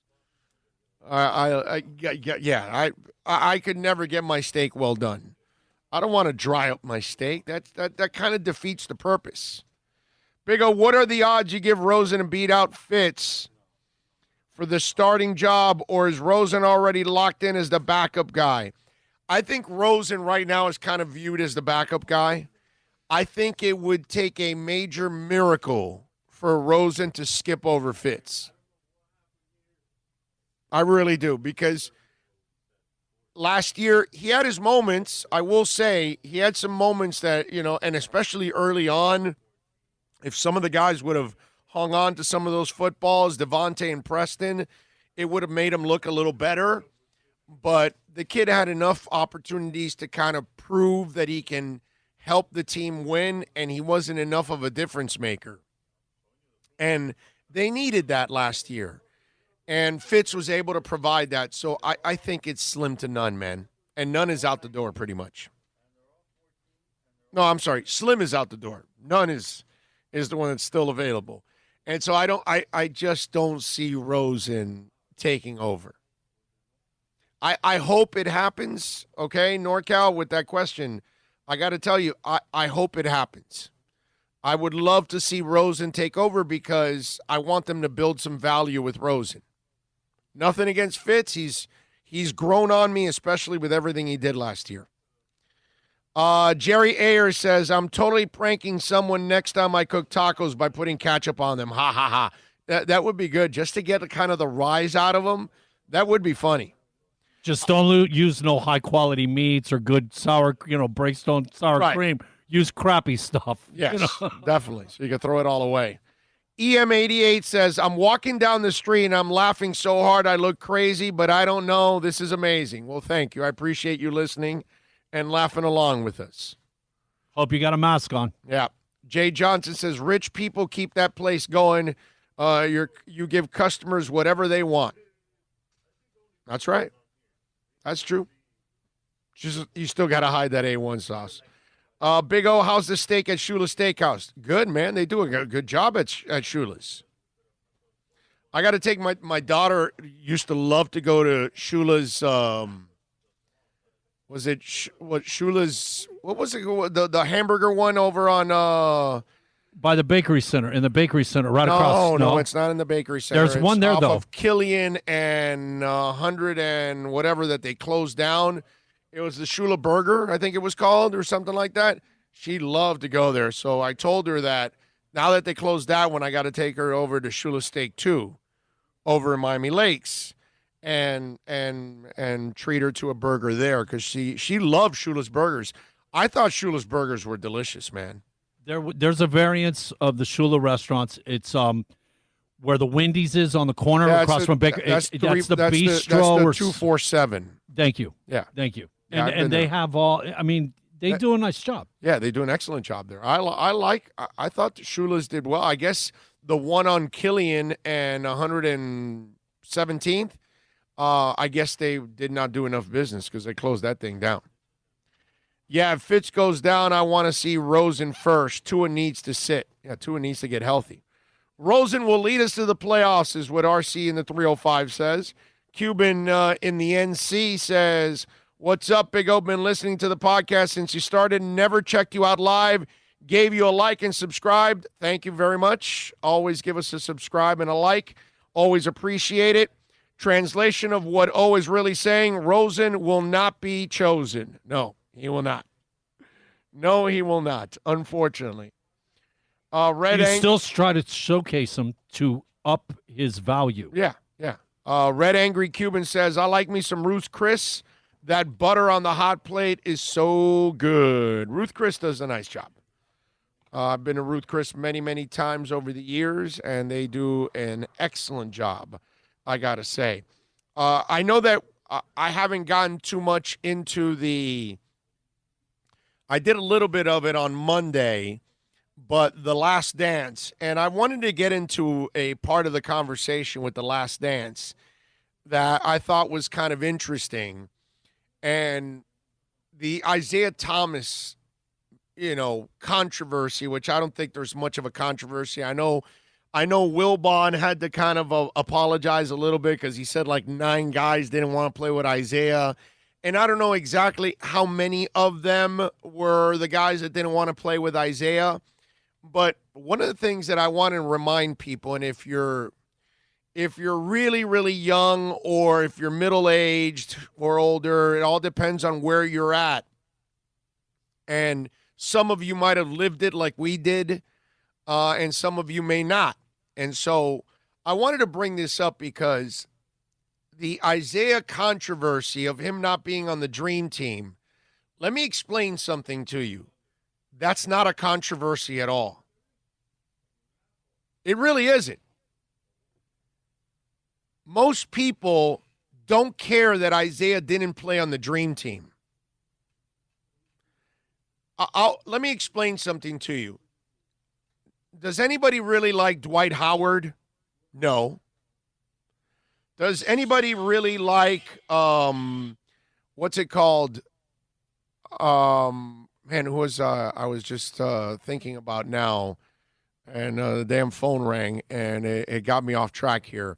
But, Terrell Owens. No. And Terrell Owens is one of those guys that he's going to go to the Hall of Fame. He already has. And so, yeah, right. And Dwight Howard is going to go to the Hall of Fame. And Isaiah Thomas is in the Hall of Fame, obviously. Just because you're a great player or one of the greatest players or anything along those lines, I love how there sometimes there's this sense of entitlement that, well, you have to put him part of this group. And the thing about Isaiah back in those days, and I know that they put Stockton there, and Isaiah's a better player than Stockton. I got no problem saying that. Okay? But Isaiah would have changed the dynamics of that team that year because it was a team that was kind of selling basketball to the world. It was a moment where the United States was kind of tired of sending their kids, and their kids were getting spanked by grown men. It was happening in baseball for years with the Cuban national team. Cuban national team was winning gold medal after gold medal because they were playing against kids every year. The Russians in hockey. Right. And so this is one of those things that America then said, okay, well, you're sending your pros, we're going to send ours. And they put the best team ever together. And yes, could Isaiah make it slightly better? By talent, yes. By chemistry, no. By public eye, no. Because outside of Piston fans and maybe some Indiana fans, most people didn't like Isaiah Thomas. Isaiah was not a likable guy. So it's one of those things that when Terrell Owens gets passed over, and yes, his stats are first ballot, but he wasn't a first ballot guy. Why? Because he was a first-class a-hole, too. And so that's the reminder that, hey, if you are an a-hole, people will overlook your greatness. And you won't be missed. Nobody is crying for Terrell Owens. You get a couple of people, they get all bent out of shape, and they probably use it more as a political thing, a color thing, a bias thing, when it's just simply biased because he's an a-hole, not because he was a Puerto Rican receiver, a Hispanic receiver, a black receiver, an Asian receiver, some kind of minority. It had nothing to do with that. Some people may use that as the crutch, but basically it's because you're an a-hole. And over time, he's not the first a-hole that gets overlooked or avoided by something. If Kevin Durant isn't so great, that's a guy that people are going to want to start distancing themselves from because he's kind of turned into that a-hole. So if they leave him out of something, people won't care that much anymore because even though he's a great player, the but is coming in after that. But he's such a jerk, dude. I'm glad they leave him out. And that's why Dwight Howard, when he does make it to the Hall of Fame, it won't be on his first shot. And that's why Terrell Owens, who deserved it, won't make it on the first shot. I mean, that's the way life is, man. Mark Gastineau for a couple of years was actually one of the better sack artists in the NFL. And people couldn't stand him. Okay? Lance Armstrong has won a whole bunch of Tour de France's. And people can't stand. And that guy's done more than all these other jerks. Because that guy raised millions of dollars for cancer. He actually did some good. And yet, we don't care about Lance Armstrong. Because he's an idiot. Ryan Braun fell completely off the map. Even fans are disgusted with Ryan Braun. Because once you go down that path of being a jerk, we check you out, man. It doesn't matter who you are. It doesn't matter what accolades you deserve or anything like that. You can say, well, Lance Armstrong's one of the greatest American athletes ever. Yeah, whatever. He's an asshole. Get rid of him. I don't want to give him credit. I'll pick somebody else. Because that's what you're going to say about Lance Armstrong. Oh, Dwight Howard's a hell of a center. Yeah, but he's a jerk. I don't want him on my team. That's the part that some people overlook with Isaiah. He can whine all he wants, right? And people can talk about, well, certain players didn't want him. I just want you to know, as a person that lived those times, Isaiah wasn't liked in general, period. He was a dirty player. He took cheap shots at other players all throughout his career. And then he had his run-ins with guys like Michael, with guys like Larry Bird, you know what I mean? And obviously, with Magic, he was also terrible. Once Magic contracted AIDS, he treated him like he was, something that you couldn't come close to. One of those type of things. He showed incredible ignorance. And for me, when I see him talk about defending his stance on all of this, I see a guy burying himself even more in the crap. It's like Isaiah reminds me more about why I don't like him, why he wasn't likable back in those days. You can be a great player. Doesn't mean we have to like you. Doesn't mean we have to root for you. Doesn't mean we have to vote for you to be part of anything. Doesn't mean we have to cherish and celebrate you either. Way better. Not even close. But that's, and look, it's funny because Jordan was one of those guys that was a crazed maniac. He was so intense, and he had his own run-ins. But you watch how his run-ins compared to everybody else, it was more about a winning thing that was kind of driving him. You know, it wasn't him being a jerk and trying to be dirty and trying to undercut somebody or no, it had nothing to do with that. His intensity is what forced him to obviously have his run-ins with some of his teammates. But in public, with fans, with media, never had an issue. You look at Durant. Hell, Durant's just been quoted now in a recent story where he just told a writer, go, F your book. I'm not helping you. Because he's talking, it's a book that's written about the Warriors' 3 championships. And by the way, he is on the cover of that book. But Durant has gotten to a point that if people are picking an all-time team and they pick a guy that's kind of like him, close to him, and they leave him out, people will say, yeah, I got no problem with that because he's a jerk. It'll be wrong, but I'm just saying this is what happens to you now. And Isaiah doesn't have to blame anybody but himself. He can point fingers at whatever players didn't want him on that dream team. The fact that a couple of them didn't want him on the dream team, whether it's 2, 3, 4, 5 of them, or if it's 9, I don't think it's that many like Wilbon said, but whatever. You still had a group of players that didn't want you. And your head coach, who was their coach, didn't fight for you enough to bring you on the basketball team because he felt it was going to be something that was going to divide. And that was also something that if you look at Isaiah, he was a divisive guy.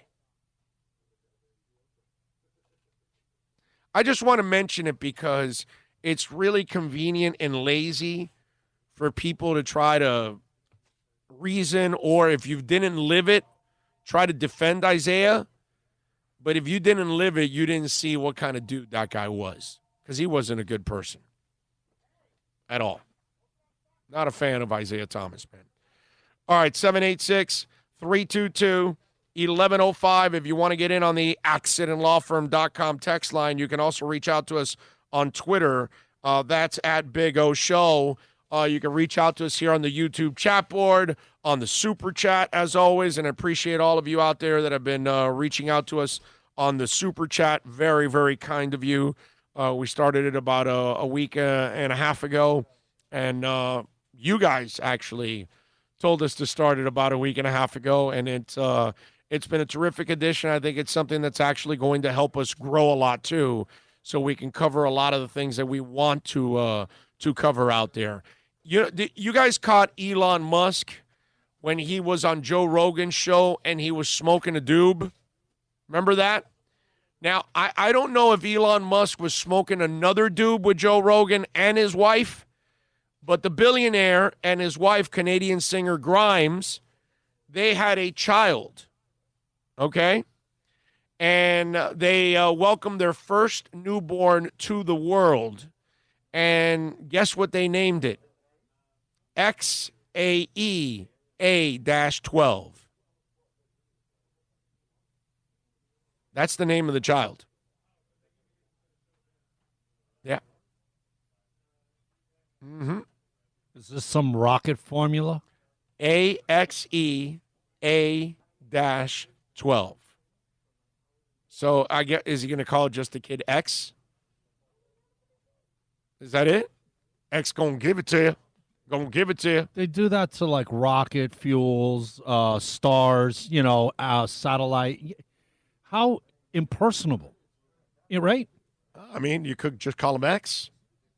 That's it. But Elon Musk, how do you name your kid XAEA-12? What the hell is that, bro? You gave him like a serial number. Like in the future, we won't have any names. We'll just be like a number. And that's it. 472-566-67832. Come get your food. I mean, it's weird. XAEA-12. How high are you that you're naming your kid that? How high are you that you actually thought that was a good idea to name your kid that? That's what I want to know. Do you know what voice needs to be saying his name? Who? Marty Martian from Looney Tunes. Wow, man. Marvin the Martian. Are you kidding me, dude? I mean, that's a funky ass name right there, dude. Okay? That's a funky ass name. How do you name your kid that? Pat in Nashville says, obviously the kid is a cyborg, right? Yeah, kind of looks like it. Let me see. Okay, I guess Elon Musk is a strange guy. Yes. Yes, very strange, very high is what I would have to tell you. Now, when you were 5, what were you driving? Like a Tonka truck? Were you driving a... Us big wheels, Big man. wheels, Yep. right? Something like that? Well, a trooper in Utah thought he was pulling over an impaired driver and was shocked to realize that the person behind the wheel was a 5-year-old boy. The Utah Highway Patrol said the child took his parents' car after getting mad when his mom said she would not buy him a Lamborghini. I mean, think about that. Think about it. You're 5, you're driving, and you're requesting a Lamborghini. I mean, what kind of upbringing does that kid have? I just wanted silly putty at 5. I wanted Play-Doh at 5. You know, I wanted a slip and slide. G.I. Joe with the Kung Fu grip. Yes, at 5. At 5, the Kung Fu grip wasn't even out. That's how old I am. Okay? I mean, that kid's 5 going on 42. First of all, how do you even know what Lamborghini is at 5? How do you pronounce Lamborghini at 5? Well, but see, that's different. But at 5, this kid demands a Lamborghini. His mother says no, and he says, "All right, bitch, I'm stealing your car." I mean, seriously. 5. I was asking for a Hot Wheels, not a real car. I mean, come on, 5. And how do you steal a car at 5? How do you drive a car at 5? Is this kid like, is he Shaq's kid? Was he born 4 foot tall? I mean, at 5, how do you start the car? How do you reverse, drive? I mean, they caught him a couple miles away from the house. So the cop sees the car swerving all over. Oh, this drunk bastard. Pulls him over, and it's some midget. Would have loved to have the look on that cop's face when he saw a 5-year-old behind the wheel. I mean, think about this. The 5-year-old also understood to stop for the cop. I mean, this is a twisted 5-year-old here. Okay? Yeah, I know. I want to party with this kid. There's no doubt about it. So when his parents were at work, he slipped away from his sibling, grabbed the car keys, and set out for California to buy one himself. So my man also was actually GPSing the bitch from Utah to California at 5. Kid knows where to go to get Lamborghinis. I know. Yeah. You're not going to find a Lamborghini in Utah. I mean, give me a break. Remember, there's Park City, though. There are some rich people in that Park City area. They're probably too cheap to buy a Lamborghini. Now, by the way, he only had $3 in his pocket. I mean, the fact that the 5-year-old had $3, that's also strong. I got to tell you, I might have had 3 nickels in my pocket, 3 quarters maybe, 3 dimes, 3 pennies. My man had $3. He was upset and on the verge of tears, and it was short one-word answers he gave, said the Utah Highway Patrolman Rick Morgan. His parents said that he had not driven before. This was the first time he did anything like this. Fortunately, the boy was not injured. Okay? And that's amazing. 5 years old. And by the way, he looks like a pretty big 5-year-old. Let me show you the 5-year-old. And they put something on his face so you can't tell. But he looks like a pretty big 5-year-old. That's a 5-year-old. Yeah, huh? That's not 5, that's Danny Almonte. Okay? He was done pitching against 8-year-olds. He's 42, and now he's stealing cars. That's Danny Almonte, that they caught him in Utah now. I mean, think about that. The only thing popular ever about Little League Baseball is Danny Almonte. That's the only thing we will ever know from Little League Baseball. Huh? Yeah, he was like 24. Yeah. Joan Hernandez says, love your show, Big O. LeBron will never be Michael Jordan. I hate when people try to compare LeBron to Michael. Michael Jordan is the GOAT. LeBron is a chump compared to Michael Jordan. I'm with you. Nobody's Michael. And LeBron will never be Michael. He can't. DJ Gallagher says, what did they expect? He's 5 years. Hey, man, he did a lot for 5. I'm impressed by that. I mean, it's terrifying because, this kid could have easily killed somebody. He could have killed himself. I mean, there's so many bad things that could have come from this. And I know I'm joking, having some fun with it, but I'm still kind of impressed that a 5-year-old was able to do all this. You know what I'm saying? I mean, at 5, I'm asking for, like, I don't know, get me a cape so I can have one like Superman or something. You know? I think that's one of the Finns' O-line picks in this year's draft. What's better, Lambo or Ferrari? I'm going Lambo. I got to go. But now, good point that really, if you got to pick between one, really, who cares? You're getting laid either way, right? You pull up in a Ferrari or a Lamborghini, you're getting laid either way. Right? There's no doubt about that. Kid was probably going to another stop to pick up a hooker. Now, that would have been awesome, right? The cop pulls him over. He's driving, and there's a hooker also next to him. Okay? So the cop's like, what are you doing? Well, my mom didn't want to buy me a Lamborghini, so I figured I'd steal her car, pick up a hooker, go buy my Lamborghini with my hooker, and come back. What do you think about that, copper? Sounds like this kid's related to Stewie. Hey, man. This kid, I'm starting to think that this kid is an idol of mine from here on out. I'm starting to think that this kid is an American treasure. Okay? I mean, any kid that at 5 demands a Lamborghini, then gets pissed off, steals his parents' car to go to California to buy a Lamborghini with a hooker, I mean, that's my kind of kid right there. I mean, is there a part of the dad that's kind of proud of this? Mom's terrified, right? Because mom says, okay, my son at 5 is stealing my car and headed off to California. What's he going to do at 15? You know what I mean? Like, that woman's terrified when that kid turns 10 because he's holding up banks.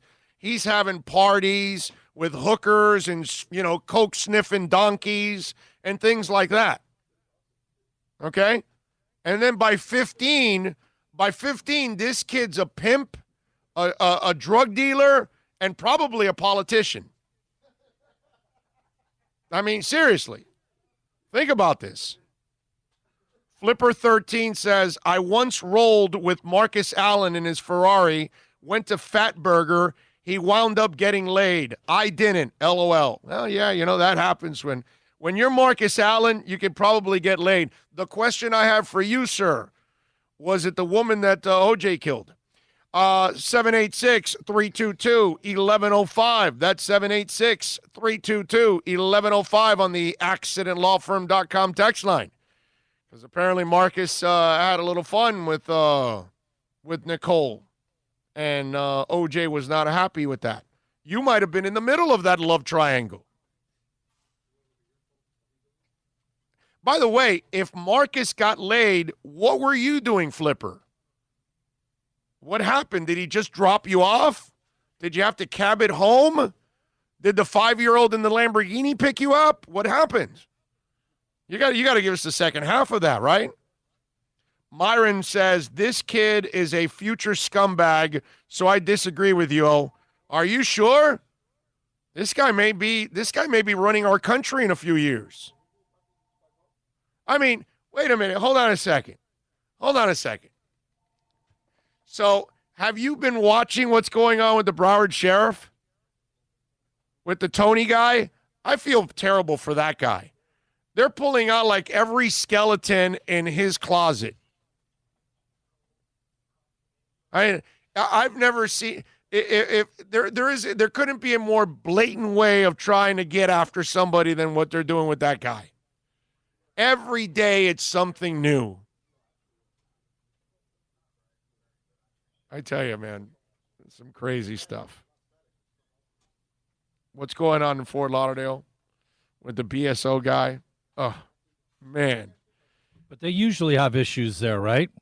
But still, it's been going on for years. But man. They're going to ridiculous extremes with this guy. It's a new level, no doubt. It's a low level of scumbaggery that they've got going on in Broward over there. Leave the guy alone, bro. You know, so now they got him out like posing with a couple women that were whatever it was, like some kind of I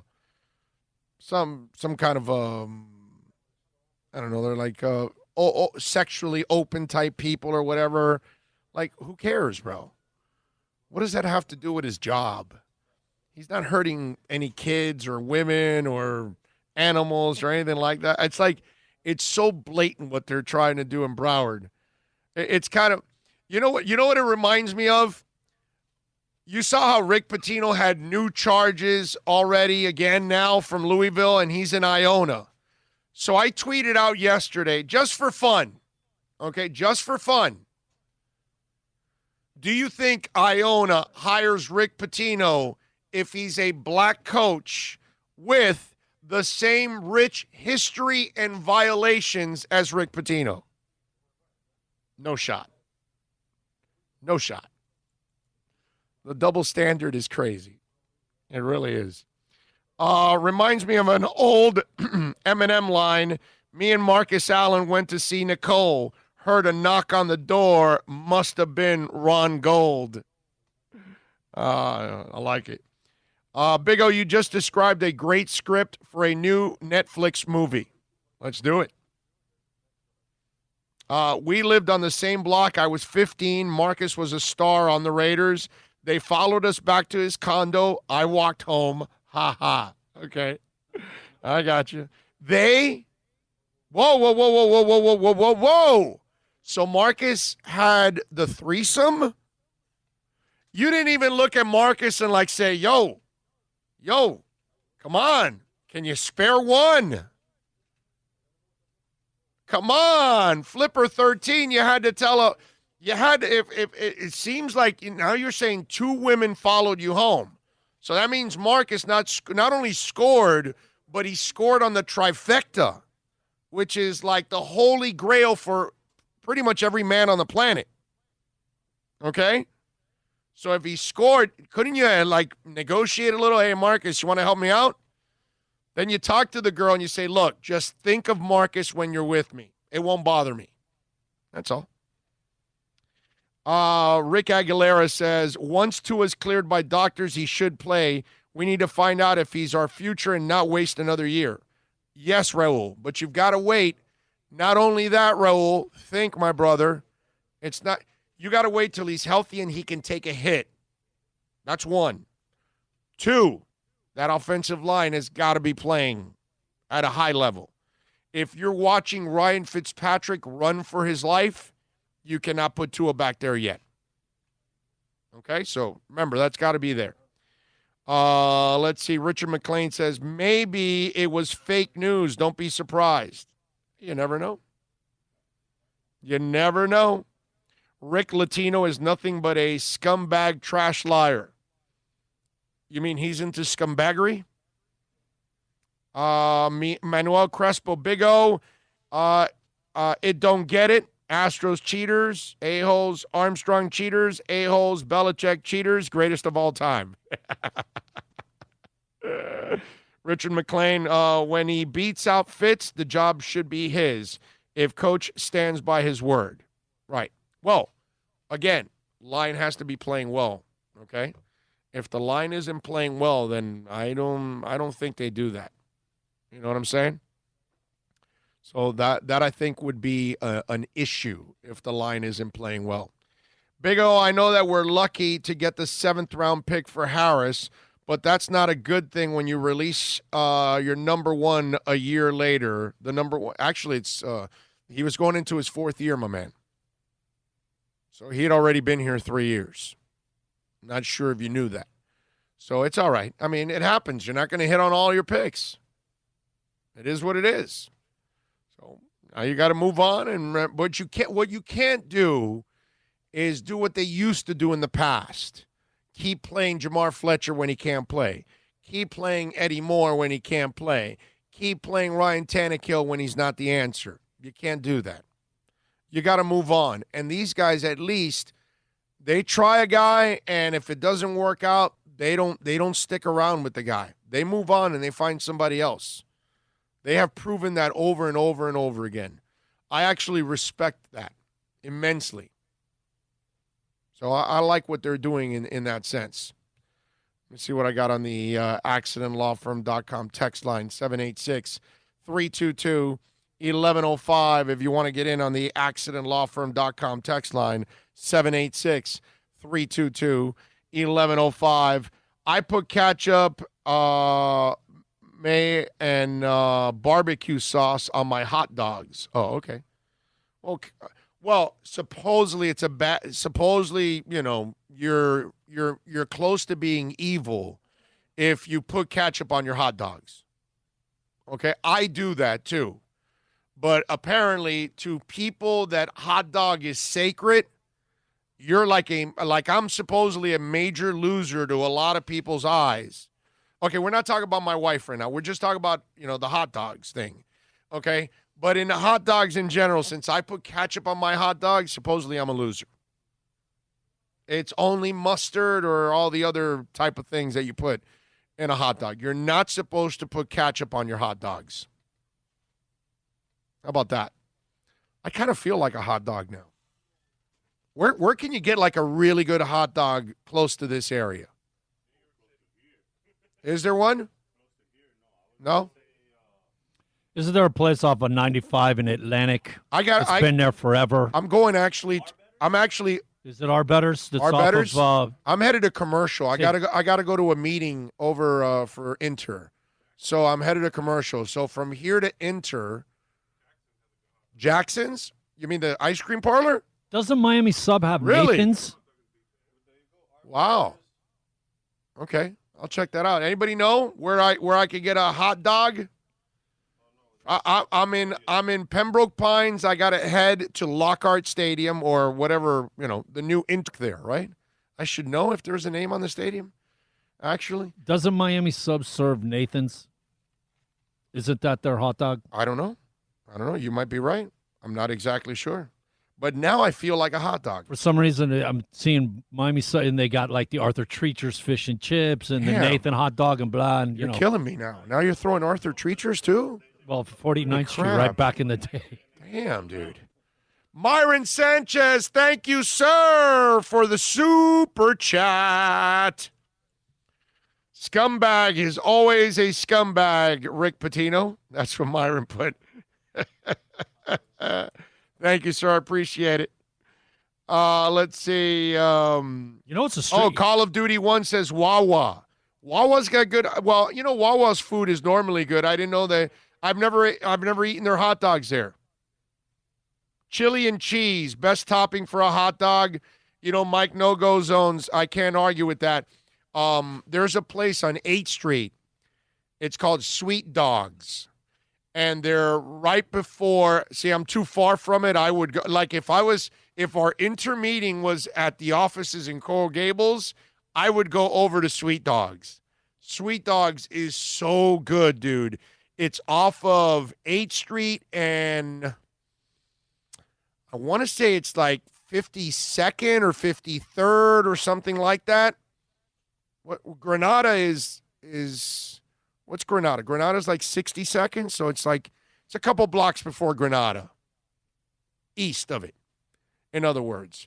And it's on the right, it's on the north side of 8th Street. I was going to say somewhere between 57 and 67.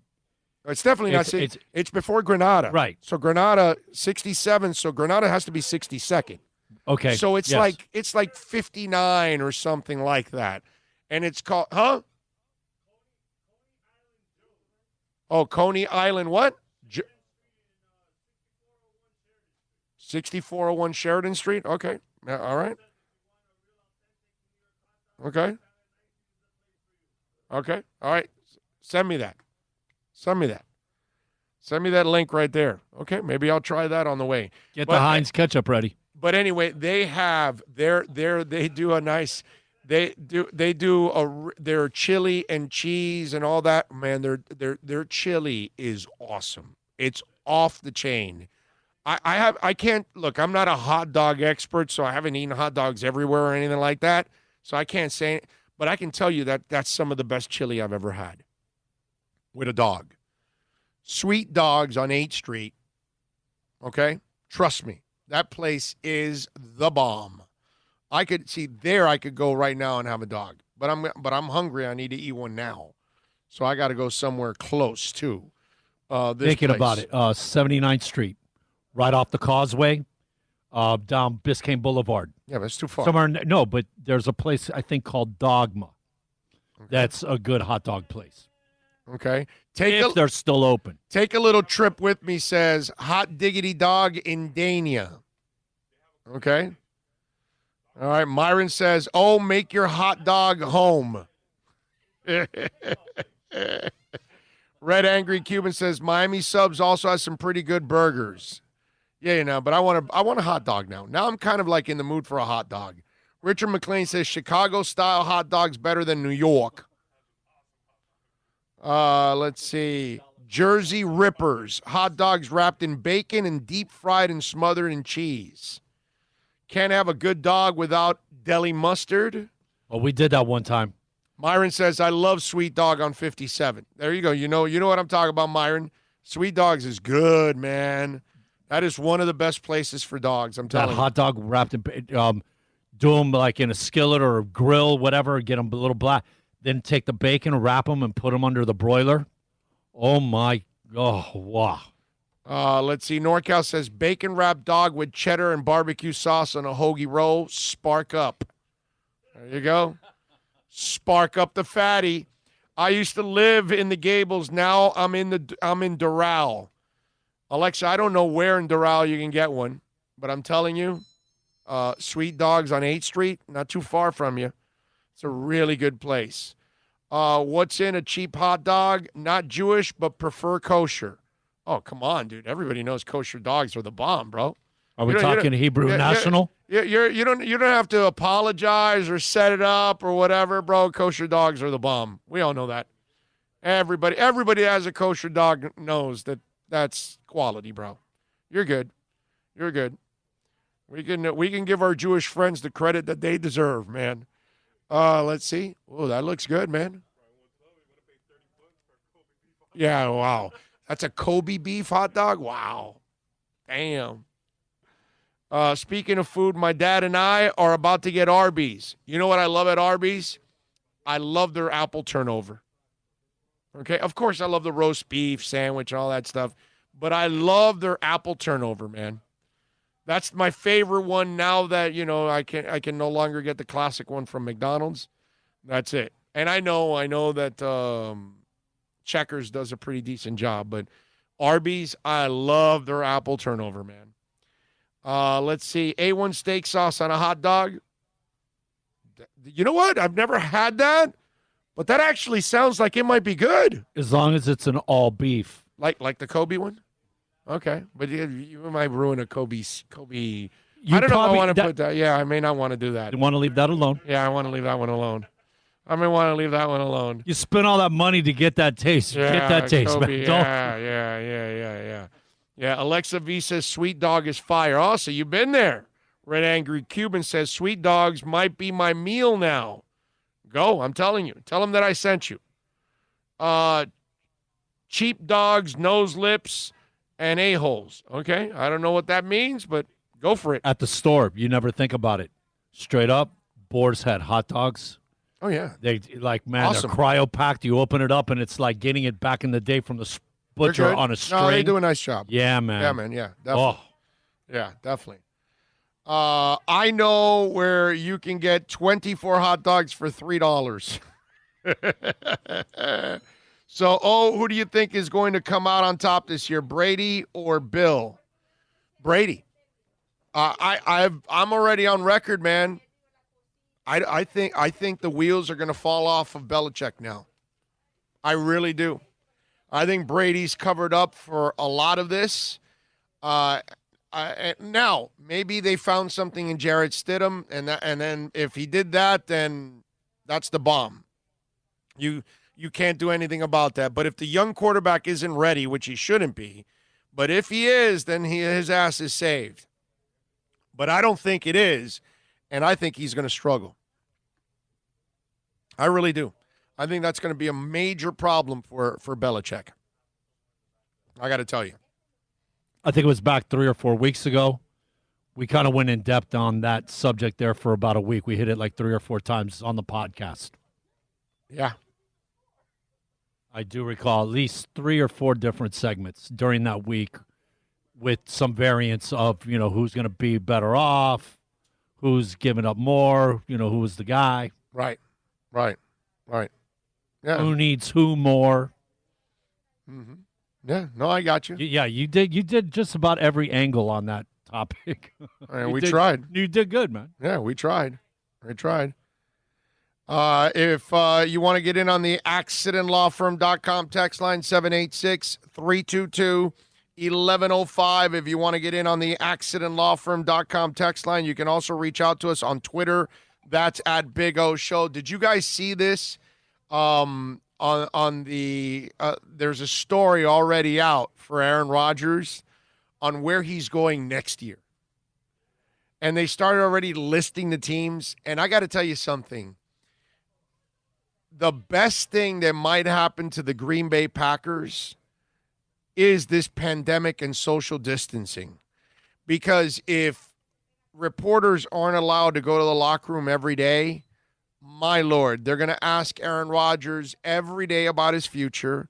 They're going to ask Matt LaFleur everything about his future. Okay? Every single day, whenever they run into, the GM, they'll say, hey, we asked Matt LaFleur, about his future. And Aaron Rodgers, what do you think? And everybody's going to have to answer those questions over and over again. And then the teammates are going to have to answer it. And if Jordan Love walks into that locker room, then they're going to bombard him and ask him, how's your relationship with Aaron and all that? And so they started with the 49ers as one of the teams. Like, okay, poor Garoppolo had to hear for a couple of months or nearly a year, Brady leaving, could he be going to San Francisco, Garoppolo, all that. And then finally they made the decision, we're sticking with Garoppolo, this guy, we're not going with Brady, whatever. Now he may have to hear for another year about Aaron Rodgers, the Northern Cal guy from Cal, all that stuff, coming back home because Brady was coming home. Now he's coming home. So he's got to hear that. They put Oakland. Why? Because he's an old quarterback. Anything old, John Gruden's into. And it seems like any other quarterback that isn't Derek Carr, he might be interested in all of these things. That's why I brought in Mariota and all that stuff. Pats, okay, so if they fail with Stidham, then they'll go to Aaron Rodgers next year. The Colts, they got an old Rivers for 1 year. Jacoby Brissett, bless him, he's a Jag. He's nothing special. Speaking of the Jags, they mentioned the Jags. Because, of course, the porn stash is there, so you don't really think that there is a big quarterback there. So maybe in a year they'll be ready for Rodgers. The Broncos, if Drew Lock fails, okay, and the youngins takes a step back, maybe they'll want Rodgers because, of course, Elway brought in Manning. Elway brought in Flacco. So he's willing to bring in older quarterbacks. The Browns, so if Mayfield doesn't live up to the hype like he did last year and regressed, if he continues his regression because the Browns are on the brink, could Rodgers go there? I mean, they went with all these obvious ones. The Jets, Sam Darnold, all the turnovers, Adam Gase and his crazy eyes. Well, if they ship them out, do they bring Aaron Rodgers in? I mean, it's just they have created hell now for the guy, okay? And it's not like he's not the guy that has ever – he's not doing anything that Favre did. That's the funny part. You know, at least when they had to draft Rodgers, they were at a point with, like, Favre, like, dude, make up your damn mind. Are you staying? Are you going? He would take off the entire offseason. He wouldn't tell them anything. They wouldn't know if they have to draft a quarterback or not, whatever. It was a pain in the ass with Favre at the end. So you kind of understood when they finally made the move for Rodgers, and then they kind of kept him in the background developing him because you understood that there was so much uneasiness with Favre and not knowing whether he was coming or going. And it got to a point where he stuck around and played for two other teams after that. Favre had pushed Green Bay to that position. Right. I mean, but Rodgers has never pushed for this. He's never said he wanted out. He's never said he wanted out of Green Bay, that he didn't like the fans, didn't like the city, didn't want to play there. None of that. Guy didn't even come out and say, I need receivers. I need this. Nothing. And everybody else has said it for him. But now they have created an environment that it's – well, now, I get that Green Bay kind of brought it on its own by drafting Love. But drafting – I think it was more about – dude, you didn't do anything else with the rest of your draft that you needed to do for your team, like receivers. I think if they would have drafted one or two receivers with the other picks, I think people would have said, well, okay, they got their quarterback and they got the weapons that Rodgers needed, but they got no weapons.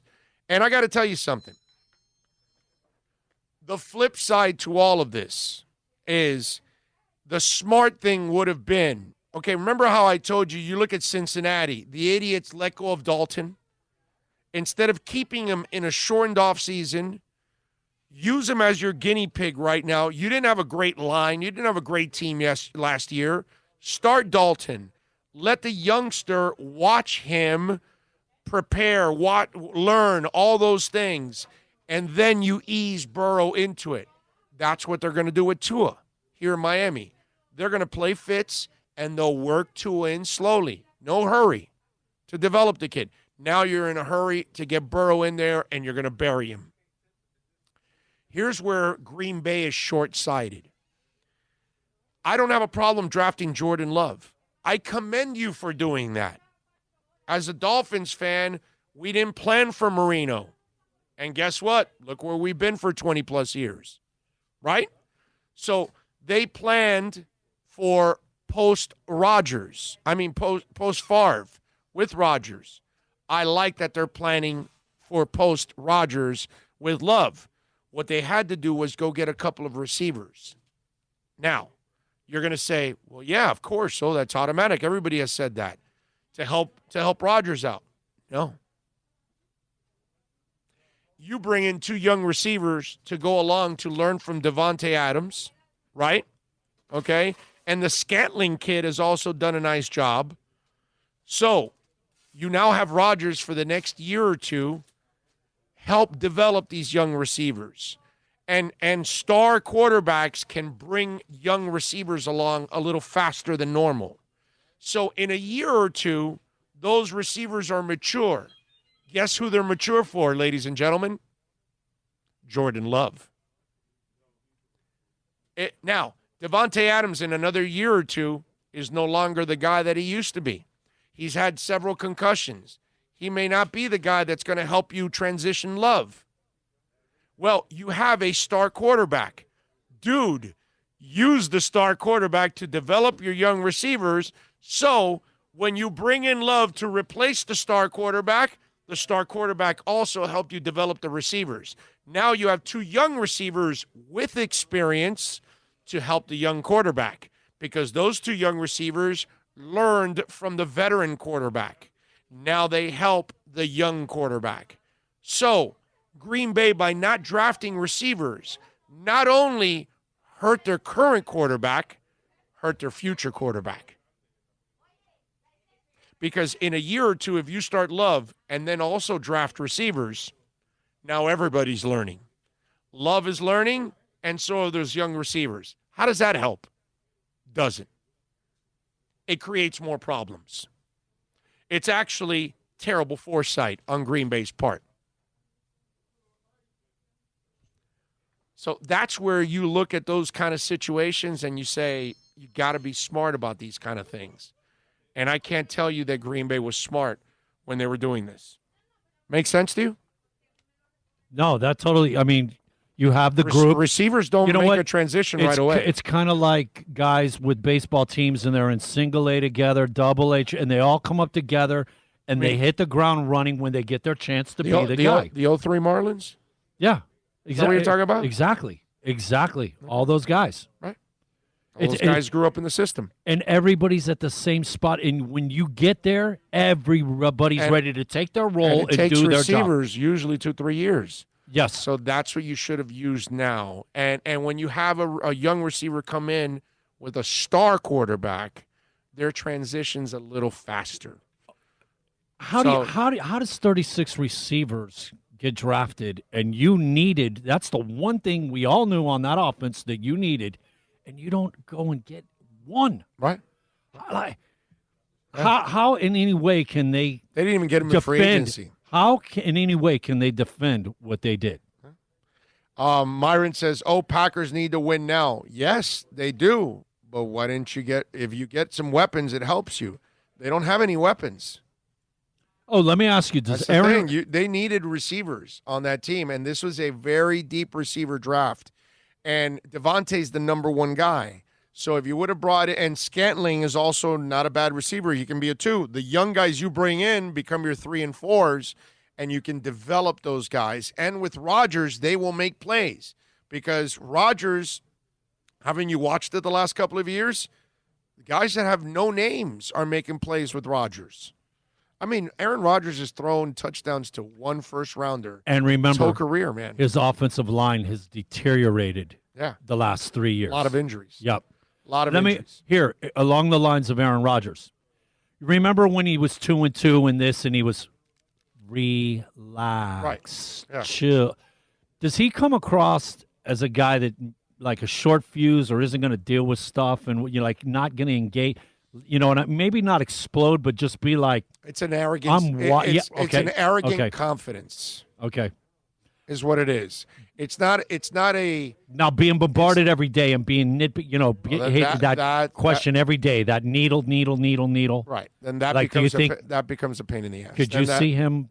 I could see maybe him exploding a little, or just walking off. I don't. Maybe more walk off. Not exploding, but snappy. Okay. That's kind of who he is. He's not Mr. Explode. He's kind of like Mr. Ryan Leaf. He's not going to be Ryan Leaf. No. He's not going to go crazy. No. Mike Collazo says the Green Bay head coach is a young, hungry coach who wants to make his stamp with Jordan Love and move on from Rodgers. Simple, Rodgers is on the back end of his career and age is creeping up on him. Yes. But you better be sure you got the right guy in place. Because plenty of young coaches, they want to make these decisions, and then they're not ready to make the right decisions. And before you get rid of the guy that's already established and is a Hall of Famer, man, you better have the right guy in place, because if you don't, it's going to make you look really, really, really, really bad. And a guy like Rodgers makes your life a lot easier. I mean, I just told you the stat that they put out there. He's only thrown touchdowns to one first-round pick. Oh. Like Peyton Manning had 200 and I'll give you the numbers because I have it here. I wrote it down last week. Here it is.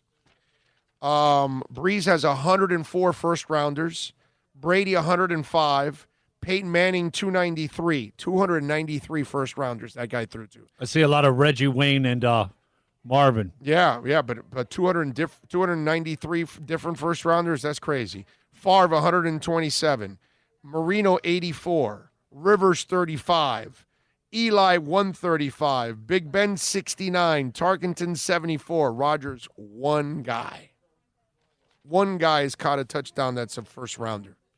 Everybody else, it's crazy. Talking about Rodgers getting older and stuff like that. We could see it, man. He's still productive. The guy's still one of the best. I see another easy quality production, 2 or 3 years. Mm-hmm. You got a shot, man. Yeah.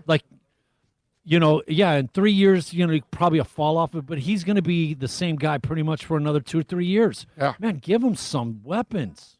Again, this is you were just in the NFC Championship. You're on the doorstep, man. Come on. Let's see. What else do we have here? Pellegrino says, why you keep Bill off camera, LOL. Richard says, want to see what he looks like, not just an arm taping on the shoulder. Tapping wants to keep the camera working and functioning and not broken. Exactly. That's really the important part of it. You don't want to see Bill. I'm telling you. It says you just don't want to see Bill. Plus, your phones and your iPads and smart TVs might break. Rodgers had Jordy Nelson, Donald Driver, and Greg Jennings and Jermichael Finley at the same time. To say Green Bay never provided weapons is not true. Did anybody say they didn't provide weapons? Or he hasn't gotten first rounders? Yeah, of course. Did you, by the way, Donald Driver was more Brett Favre, I think, than Aaron Rodgers. Okay? He got maybe the end of Donald Driver's career. Jordy Nelson was also, I think, more of a Favre guy that then Aaron Rodgers inherited towards the end and had him for a few years. Greg Jennings was his guy. Jordy was Brett's safety valve. Yeah, and Greg Jennings, Jermichael Finley had a really short career. He wasn't a long-term guy here. They've had some guys. Obviously, they've found other guys that aren't first-round picks. But the point is that a lot of these other teams did a good job of finding first-round talent to surround their quarterbacks with. You know what I'm saying? Devontae Parker is a first-rounder. They've never gone all in on giving this guy some nasty weapons to throw to on the outside. Right. I mean, there's nothing wrong with finding guys in other spots. That's great on your part.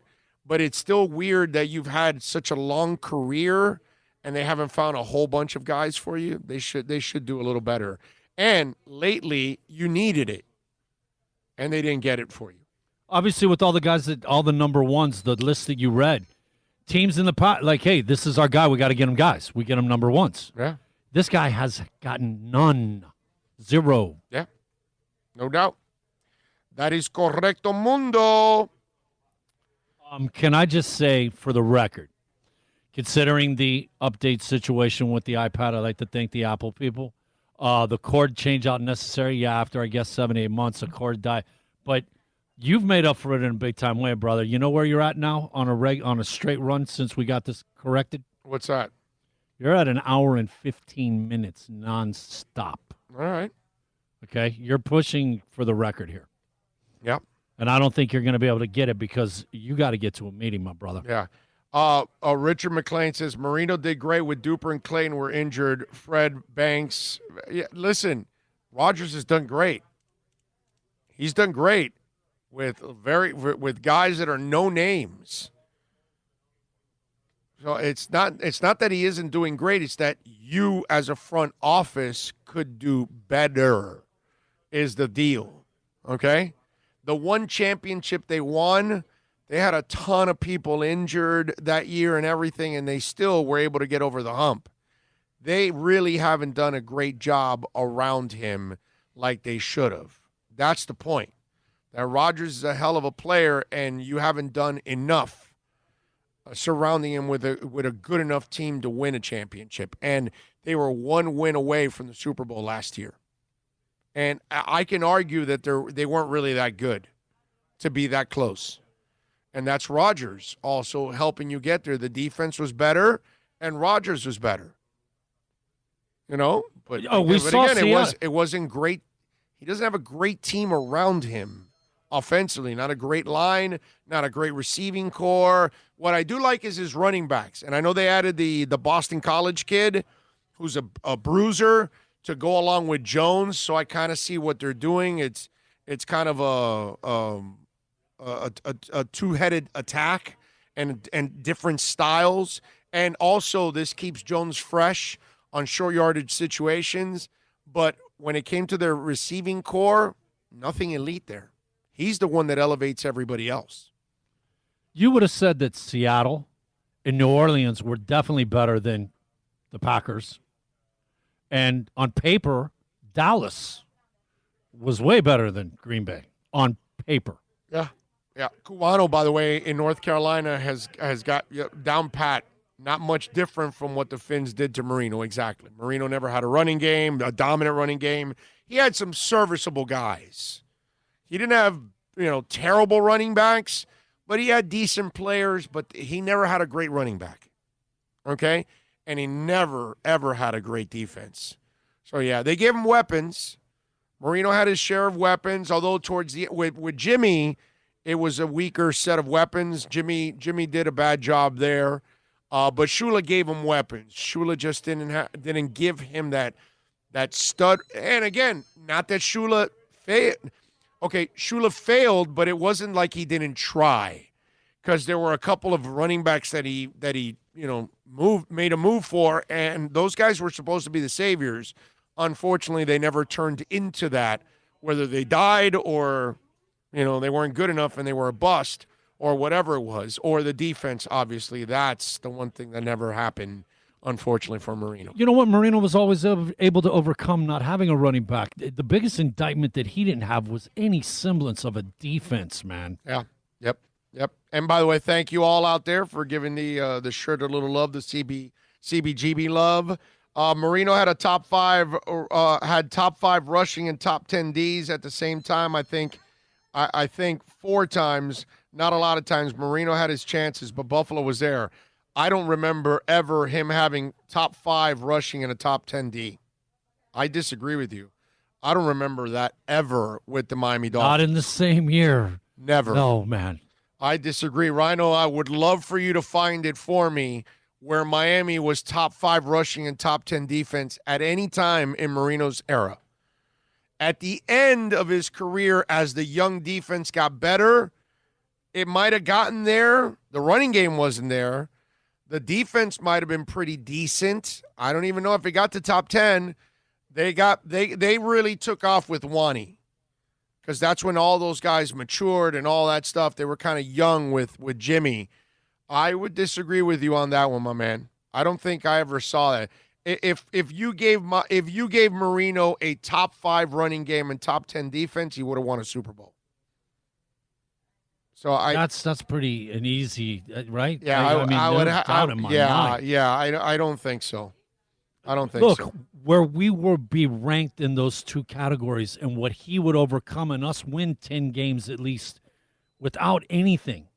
Give him a 5 and a 10. There's no doubt, man. Yeah, please. No way.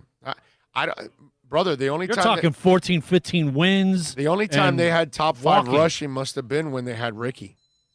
And that's not a Marino time. I don't remember another running back that could have produced top 5. Even the Lamar Smith year, I don't even believe that was top 5 in rushing that year. With Ricky, the year we beat Steve DeBerg, Kansas, didn't he have like 1,200 yards, I think? Who? Smith. Oh, yeah. It was he was one of the top 1,100. He had 1,100? Okay. Yeah, he had 1,100. He had a good year. He had a good year, man. But he was our guy. I don't think it was even top 5 that year. Ricky, yes, but that's not a Marino time. So, Ricky was top 10, D maybe. I don't even think the D was then. And again, that's not Marino's time. I don't believe Marino ever had a top 5. I don't believe Marino ever had a top 10 running game. Hell, I don't even believe Marino had a top 15 running game. Okay? I think you're right, man. I mean, I really don't. That's really sad, but Not even a middle of the road. The rushing offensive attack. No. Mickey says, Big O, here's the biggest question of the day. Are you buying a Tua jersey anytime soon? LOL. Yeah, man, I'm going to get a Tua jersey. I'm going to get a Tua Aqua jersey, number 1. Hell yeah. Of course I'm going to get one. I got to have one. We got to have one for the broadcast. For sure. Definitely. We're going to try to do a little pre and post game action and everything on our show. So we'll definitely do that. And maybe, you know what, maybe what we can do is we can all get together at a bar, if they allow us, once we get to that point, once we get to have a watch party, have our own Dolphins watch party. It's probably what we should do every week, for home games. And some road games, because maybe some road games we will be on the road, hopefully. If we get to do what you want, at least half of them we're going to be on the road for. Yes. Well, yes, definitely. Yes. The best Marino running back was Bernie Parmalee. You might be right. Bernie and Troy Stratford were probably your best running backs.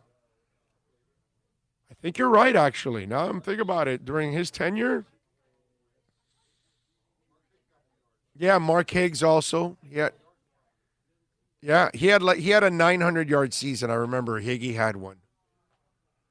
Although I really enjoyed Kirby, and I know he wasn't as much a running back as he was a receiver out of the backfield, but I thought Terry Kirby was also really, really good for Miami. But he never really had a stud back there. Kirby, man, you know what I love.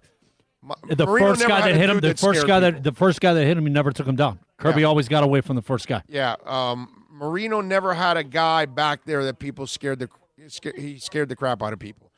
13 was the guy scaring everybody. What? Kareem Abdul-Jabbar had a couple years. Yeah, he had a little. He had an 1,100-yard year, 50 or 1170 or something, and he had 15 touchdowns, but they were all 1-yard touchdowns.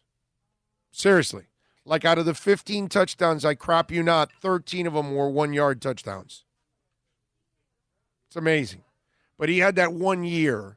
And again, it wasn't a great running game either. It was that Jimmy was dedicated to the run, and Kareem was dedicated to getting, 3.6 yards a carry or something. Let me see if I remember correctly.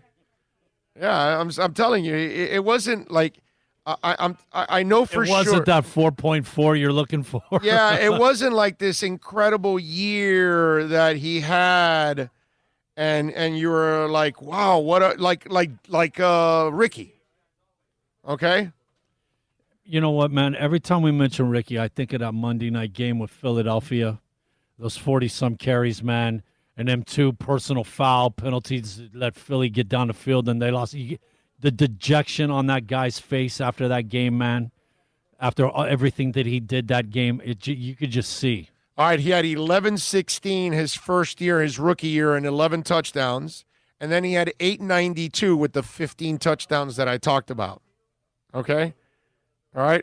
And that year, I'm telling you, I remember that all those touchdowns were short yardage touchdowns, dude. I remember 2 good years. You remembered more specifics on yards and how many touchdowns. I covered this team, man. I mean, I was a beat guy for these teams. So I know exactly what was going on. Kareem Abdul-Jabbar, rushing TD. Let me see where they are. Rushing TD, 15 of them, but it doesn't have. Here we go. Kareem Abdul-Jabbar, where is this? 9-yard TD rush, 1-yard TD rush, 10-yard TD rush. 36-yard pass from Marino, 5-yard TD rush, 5-yard TD rush, 6-yard TD rush, 2-yard TD rush, 4-yard TD rush, 5-yard TD rush, 1, 1, 1, 1, 2, 1 TD rush. That sounded like about 9 or 10 out of 15, yeah. Telling you, I remember it to a T, man. I remember it to a T that a bunch of them were short. But again, I mean... And like I told you, the year he had 1,100 yards, okay? Where is it here? Sounded like a top 12 running back for fantasy, right? All the touchdowns. The year he had 1,100 yards, 3.6 yards per carry. Did I nail it or what? Did I tell you? 3.6 yards per carry. You know? That's not good, man. I know. And you got to, you know what? He had 3.2 the year before. When he scored 15 touchdowns, it was 3.2 yards per carry. The thing is that Jimmy stuck with the run. So he had 307, 283, and 270 attempts in his first 3 years. But he averaged 3.6, 3.2, 3.6, 3.1. Okay? You're not effective. Right. I mean, you know, it is what it is. It was an impressive year by scores, not because the stats, if you really look at them. Bro, you were the first to enlighten me on 1,000-yard rusher. Who cares? Yeah, I mean, 16 games, it's 64, 66 yards a game. Yeah, that's nothing. 1,000 yards is It's not something that it's one of the overrated. Like you get to this benchmark, you're a guy. Yeah. No, you're not, man. Yeah. You're a 260, 270 hitter. You're nothing. Yeah. You want me to look at Davenport's rookie year? Is that what they're asking me now? Let's see. Where are we at here? Oh, man. Okay, so the only thing is I can't find the Davenport we need. Let's see. Oh, here it is, Ron Davenport. There we go. All right. Where are we at? His rookie year, he had 370 yards rushing. Okay? Give me Norm Bulash, man. The bowling ball. Let's see. Where are we going here? Marino's career, they had Tony Nathan. That guy was a complete back. Tony wasn't a great rushing back. He was what I remember more from Nathan was he was a great pass-catching back is what I remember from Tony Nathan. That's how I remember him most. And let's see here. Rushing for Miami, he did good, by the way. 5 on his final year, but he only had, 4 rushing attempts. He had, what else do we have here? Rushing. He averaged 7.5 his second to last year, but again, only 27 attempts. 4.7 on 143, 118. He just didn't get a lot of attempts, is what it was.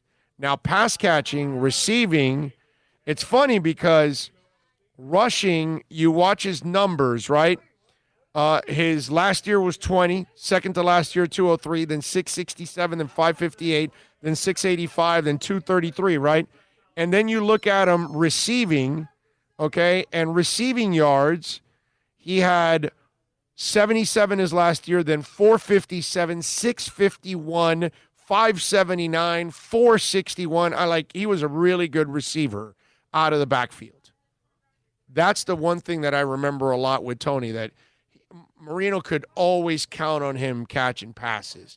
He wasn't ever the guy that you were going to pound people with 20 times a game. They never gave him, you know what's his most rushing attempts in 1 year?